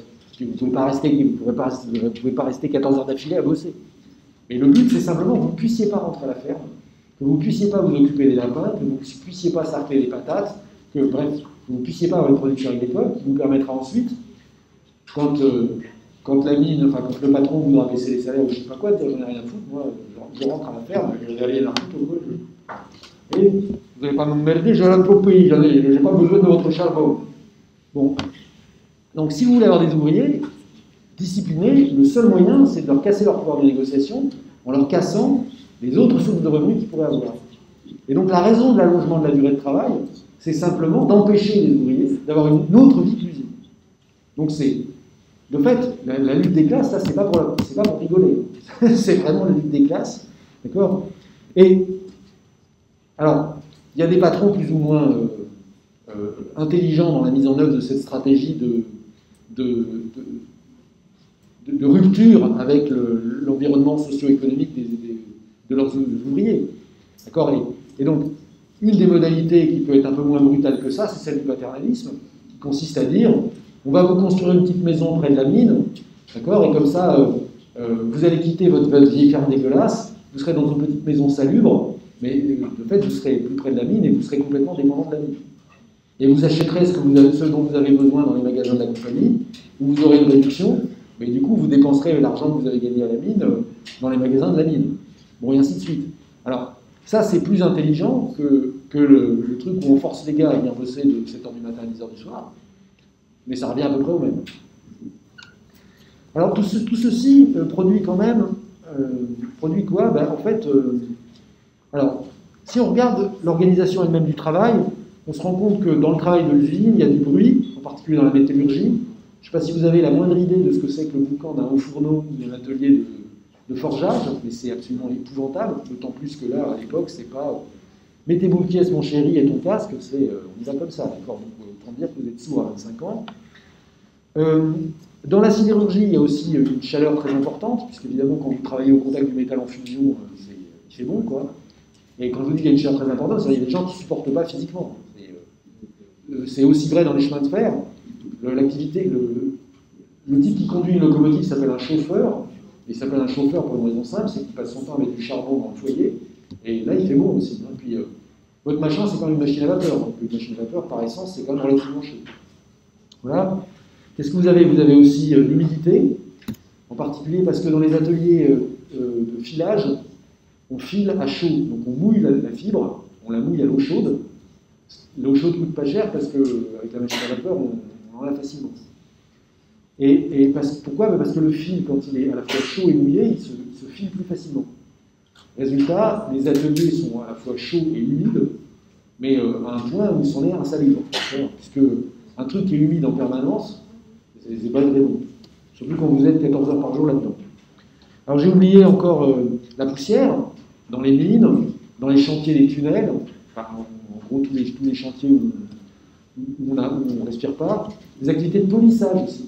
Ça a l'air de rien, mais il y a plein d'objets qui sont des objets polis à la main ou autour, et ça produit plein de poussière. C'est une époque où on comprenait bien que la réglementation de l'hygiène n'a rien à taper. Bref, tout ça, ça entraîne des maladies professionnelles qui ne sont évidemment pas reconnues et pas indemnisées, et qui ne sont pas indemnisées du tout en France avant 1945 et la sécurité sociale. Alors, on dit, bon, les maladies professionnelles, oui, mais il y a quand même des exemples particuliers de métiers qui provoquent des maladies professionnelles particulièrement dégueulasses. Donc, les cérusiers, c'est ceux qui peignent au blanc de céruse. Le blanc de céruse, c'est un colorant blanc qui est en gros du carbonate de plomb. Ça vous dit quelque chose, le carbonate de plomb? C'est du plomb. Donc le plomb, ça file le saturnisme. Comme votre pigment, il est en fait dilué dans l'huile pour la peinture, en fait, il est volatile et donc vous respirez du plomb. Qu'est-ce qui se passe quand vous respirez du plomb? Il se passe que ça vous empoisonne et qu'en général, ça vous file un cancer du foie dans les 10 ans. Donc l'espérance de vie des ouvriers cérusiers, c'est à peu près 10 ans. Alors, ça ne veut pas dire qu'ils meurent à 10 ans, c'est-à-dire que quand vous commencez ce boulot, normalement, au bout de 10 ans, vous êtes mort. Voilà. Alors c'est pas fini parce qu'il y a un autre exemple, c'est la fabrication des allumettes. savez, il y a deux types d'allumettes. Il y a les allumettes de base, qui n'existent plus en Europe, parce qu'il depuis qu'il n'y a plus les Cellini en Italie, mais autrefois en Italie, il y avait encore, jusqu'à il y a quelques années, il y avait les Cellini, c'était des petites allumettes que vous pouviez allumer en les grattant n'importe où. Bon. Et ça a le problème que c'est très inflammable et dangereux. Donc on a inventé les allumettes de sûreté, qui sont les allumettes qui ne s'allument que sur le grattoir soufré. Bon, c'est les allumettes que vous connaissez. Seulement pour produire ça, en fait, il faut ce qu'on appelle du phosphore blanc. Et le problème du phosphore blanc, c'est pareil, que ça se vaporise. Et quand vous respirez ce truc-là, ça entraîne une nécrose de la mâchoire inférieure. Bon, en français, vous avez la mâchoire qui pourrit. Quand votre mâchoire elle est pourrie, vous avez les dents qui tombent. Et quand vous n'avez plus de mâchoire et plus de dents, ben vous ne pouvez plus mastiquer, vous ne pouvez plus manger. Et donc vous mourrez de faim. C'est con, hein? Alors, ceci pose une question évidente. Mais qui peut être assez idiot pour aller travailler dans des métiers où tout le monde sait que vous mourrez dans les 10 ans? Rappel. Vous vous souvenez Les Misérables? Vous avez tous lu entre le CM2 et la 5e. Vous vous souvenez pourquoi Jean Valjean va aux galères? Parce qu'il a volé un pain. Donc un pain, 20 ans de galère. Mais 20 ans de galère, pas 20 ans de galère, on va se dire j'ai trop galéré. 20 ans à ramer, d'accord? 20 ans à ramer dans les navires de combat, et si vous n'êtes pas content, c'est un coup de fouet, d'accord? Et vous êtes enchaîné les mains et les pieds. Bon, donc en fait, comment dire, c'est un monde relativement dur. Hein. C'est-à-dire que si vous ne travaillez pas, vous mourrez de faim, ou alors vous volez, mais vous allez aux galères, et donc vous mourrez d'autre chose. Si vous n'êtes pas une forme de nature comme Jean Valjean. Donc vous êtes obligé d'accepter des boulots. Alors, ces boulots-là, les seuls qui les acceptent, c'est les gens qui sortent de prison.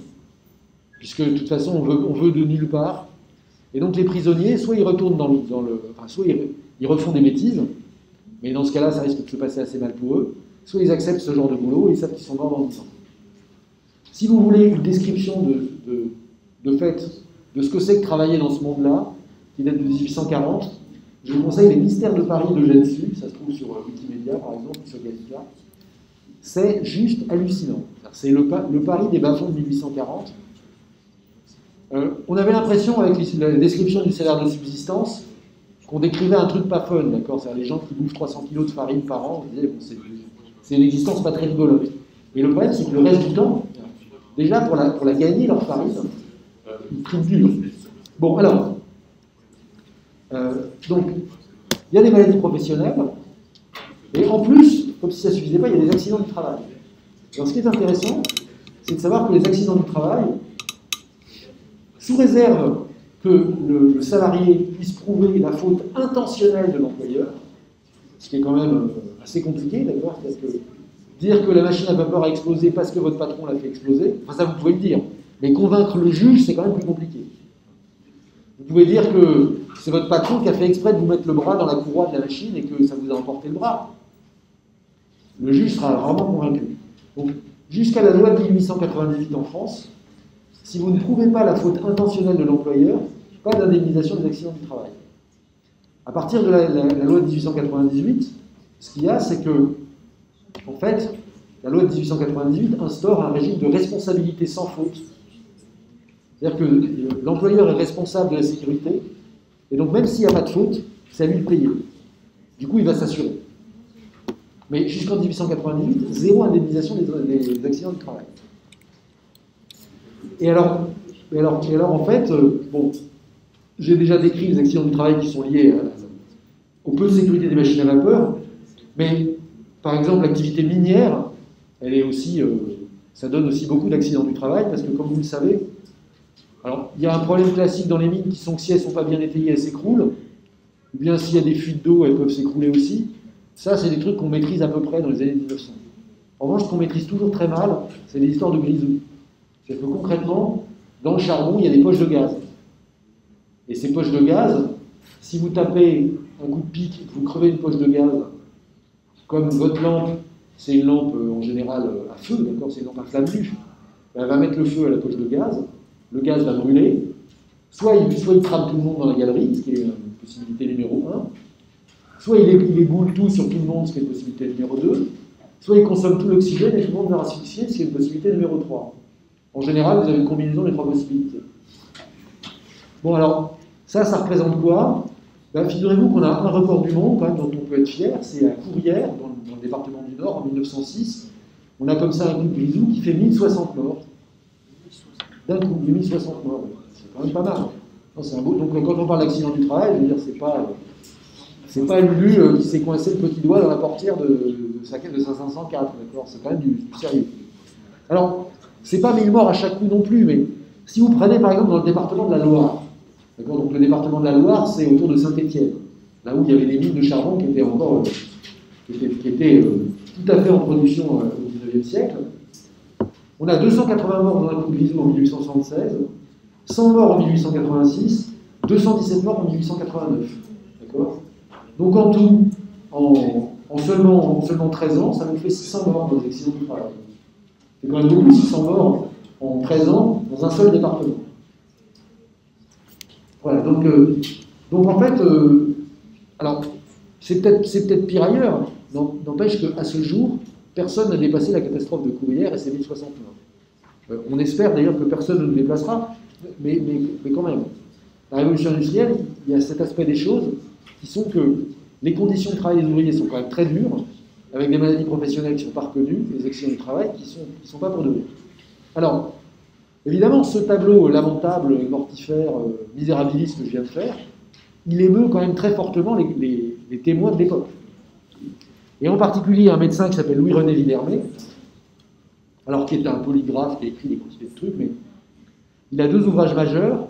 Son livre de 1830 sur la mortalité dans les différents quartiers, dans les divers quartiers de la ville de Paris. Alors ça aussi, un jour vous avez le temps, allez chercher ça sur Gallica, parce que c'est Paris comme vous ne l'avez jamais vu. C'est-à-dire que par exemple, donc, il décrit les différents quartiers de Paris. 1830, on est bien avant les travaux d'Haussmann.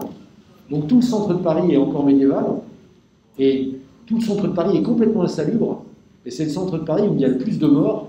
Alors à chaque fois qu'il y a une épidémie de choléra, de peste, de trucs, de machin, on sort les cadavres puants par centaines. Il n'y a pas d'égout. Enfin si, pardon, il y a un égout. L'égout, il est au milieu de la rue. D'accord? Donc vous imaginez une ville avec des maisons du Moyen-Âge, des rues larges comme le bureau, une traînée de merde au milieu. Bien. Donc la mortalité là-dedans, ben, c'est la médecine qui commence à faire de l'épidémiologie. Le coronavirus, à côté, c'est Club Med. Bon, et puis alors ça, c'est pas les ouvriers en soi, mais c'est l'environnement des ouvriers. C'est quand vous sortez de l'usine pour retourner chez vous. Bon, et en fait, son vrai truc sur les ouvriers, c'est son tableau de l'état physique et moral des ouvriers employés dans les manufactures de coton, de laine et de soie. Et c'est là qu'il décrit justement le filage à chaud, les ateliers humides, l'insalubrité, le fait que les mères vont à l'usine avec leurs enfants en bas âge, que les enfants travaillent à partir de 4 ou 5 ans. Oui, les enfants travaillent à partir de 4 ou 5 ans. Bon, enfin bref. Donc là, quand même, quand les 2 volumes du tableau de l'état physique et moral sortent, on se dit qu'il faut agir, et c'est là qu'on vote la loi de 1841. Et donc, vous vous souvenez, la loi de 1841, c'est interdiction de travailler pour les enfants de moins de 8 ans, et entre 8 et 12 ans, interdiction de travailler plus de 8 heures. Alors, ce qui est quand même important là-dedans, c'est de comprendre que, autant pour nous, maintenant, rétrospectivement, la révolution industrielle, avant, c'était le Moyen-Âge, et puis on a inventé la mule génie, le chemin de fer, le fer Peudelé, et puis boum, maintenant on est arrivé à l'informatique et à l'iPhone. Mais en fait, pour les contemporains, il y a quand même des effets collatéraux assez importants. C'est-à-dire que, concrètement, il y a un côté de la révolution industrielle. Enfin, d'abord, pour les contemporains, la vie est dure pour pratiquement tout le monde, parce que la vie au XIXe siècle n'est pas facile. Mais en plus, la vie des ouvriers, soit quand ils sont à l'usine, soit quand ils sont chez eux dans des logements épouvantables, soit quand ils sont au chômage, ils ne sont évidemment pas secourus, la vie est misérable, ils meurent jeunes, ils sont malades, ils sont faibles, etc. Et en fait, l'idée qu'il puisse y avoir un progrès, c'est une construction intellectuelle, mais qui pour les ouvriers, est complètement illisible. Au point d'ailleurs qu'il y a tout un courant politique qui dit, ben, en fait, vous voyez bien que ce qui est en train de se passer, c'est épouvantable. C'était beaucoup mieux du temps où on vivait tous à la campagne, avec le curé et le seigneur.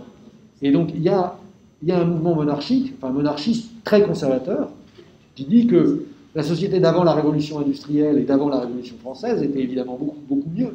parce qu'on vivait à la campagne, c'était plus sain, on avait le temps de se voir en famille, on n'était pas les esclaves de la machine et du grand capital. Enfin, il y a un discours anticapitaliste très réac. Alors, c'est pas les ouvriers qui votent pour eux pour ça, les ouvriers ne votent pas.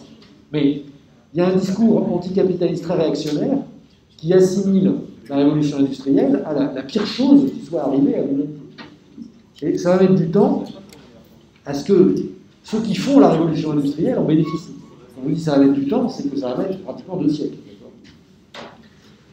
Donc ça va mettre 2 siècles à travers quoi? À travers une série de réformes sociales. Alors, une série de réformes, alors, typiquement en Angleterre, encore, ce sont les conservateurs, donc les Tories, qui vont en fait passer des lois sociales contre la volonté des libéraux, des Whigs, et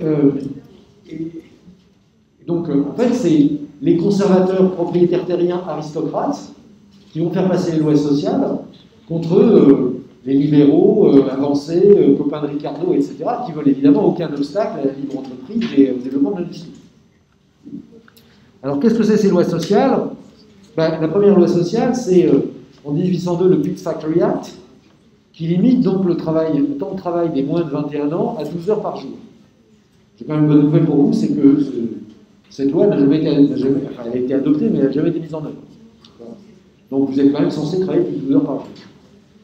Bon, ensuite, en 1833, grâce à l'action de Lord Ashley, qui, comme son nom l'indique, un lord, et qui de plus est un lord conservateur, la durée de la journée de travail est limitée à 8 heures par jour dans l'industrie textile, pour les moins de 13 ans. Ensuite, c'est 10 heures par jour pour les 14-18 ans, et normalement, le travail des moins de 9 ans est interdit par le Factory Act, mais cette fois-ci, c'est le Factory Act de 1833. Bon, et puis en fait, en plus de ça, le Factory Act met en place une éducation obligatoire pour les enfants, donc jusqu'à 13 ans, de 2 heures par jour. Et cette loi démarre dans l'industrie textile, et puis elle est censée s'étendre à toute l'industrie. Ensuite, la loi de 1844 abaisse le travail des enfants de 9 à 13 ans à 6h30. La loi de 1847 limite à 10 heures le travail des femmes et des enfants de moins de 18 ans. En 1854, c'est la création de la semaine anglaise, c'est-à-dire qu'en plus du dimanche, les ouvriers ont congé le samedi après-midi. Alors ça, c'est marrant parce que quand j'étais enfant, on disait encore la semaine anglaise. C'est-à-dire l'idée qu'il y avait le week-end, ça s'appelait la semaine anglaise. Aujourd'hui, parler de semaine anglaise pour dire qu'on ne travaille pas le samedi, comment dire, c'est délicieusement suranné. Mais dans les professions libérales qui bossaient le samedi, on disait, ah oui, tu fais la semaine anglaise, toi. Ça voulait dire en fait tu pars en week-end. Bon, et puis en 1874, on fixe la durée maximale du travail à 56 heures. 56 heures, ça veut dire 56 heures sur 5 jours, ça veut dire 11 heures et quart par jour. Et évidemment, comme toutes les lois précédentes, elle est combattue par les patrons ou par les libéraux. Alors, donc ça, c'est les conservateurs qui imposent une réduction du temps de travail. Que font les libéraux pendant ce temps-là? Le grand truc des libéraux, en fait, c'est de démanteler l'organisation de l'administration de l'aide sociale, ou plutôt de la recentraliser. Parce que, en fait, l'aide sociale,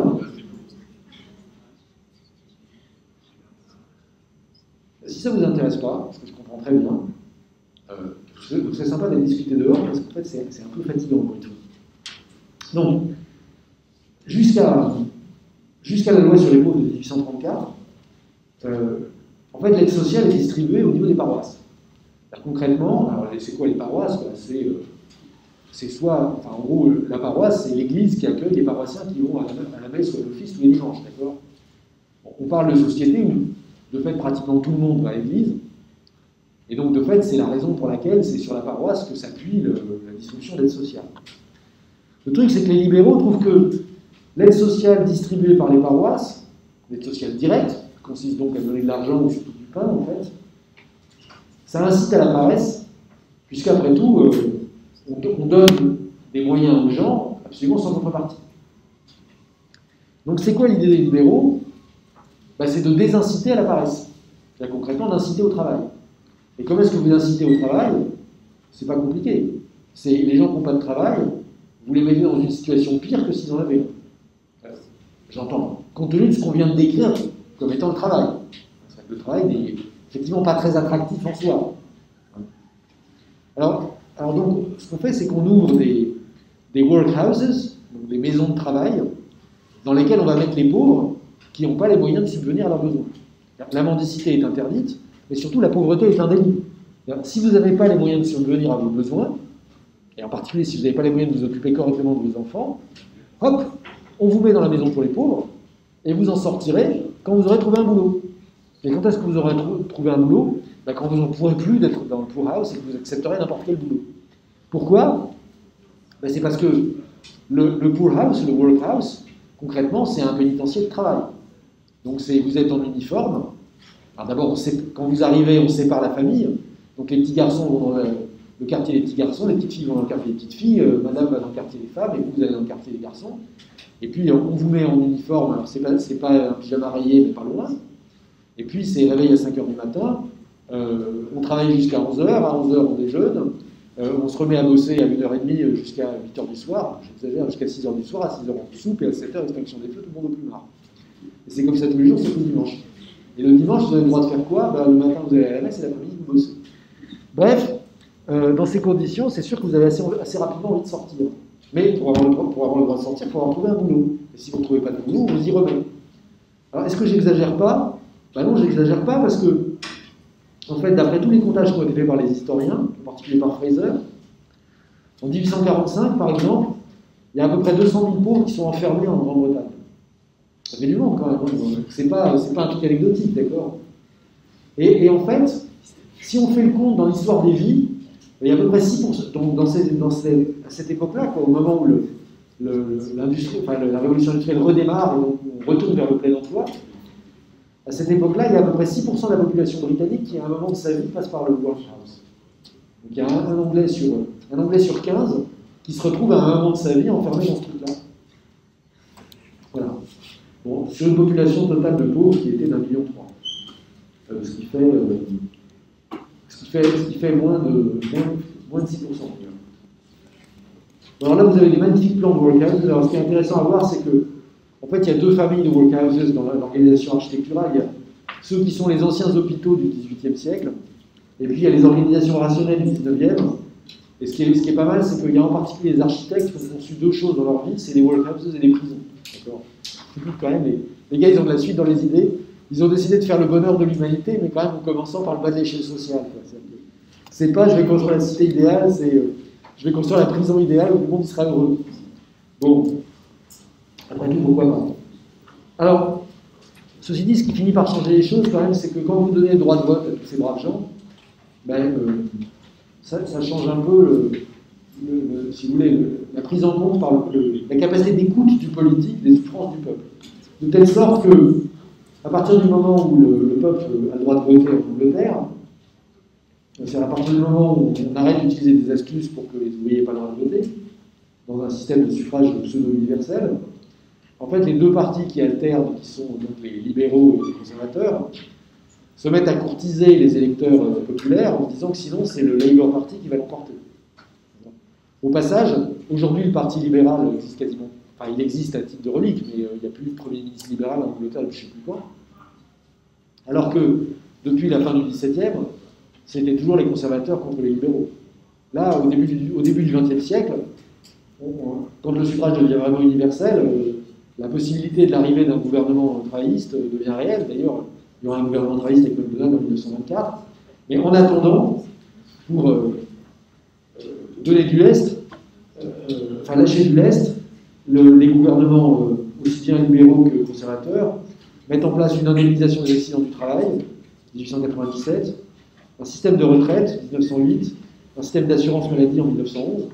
Mais tout ça, ce sont des systèmes en fait, d'assurance qui sont contributifs, où en gros, le système existe, et vous pouvez payer pour bénéficier d'une assurance. Mais si vous ne payez pas, vous n'avez pas d'assurance. Donc il y aura une véritable assurance sociale en Grande-Bretagne, qu'à partir de 1945, en fait le truc marche en deux temps. En 1942, vous le savez, Beveridge écrit son fameux rapport, qui décrit un système de protection sociale du berceau à la tombe. Et donc, le but, c'est simplement de libérer les Britanniques de l'angoisse du lendemain. Je vous rappelle que le but de la protection sociale, c'est de libérer les citoyens de l'angoisse du lendemain. Et donc, ce rapport Beveridge, qui propose donc un système de sécurité sociale inclusif, avec assurance maladie, assurance retraite, assurance chômage, etc.,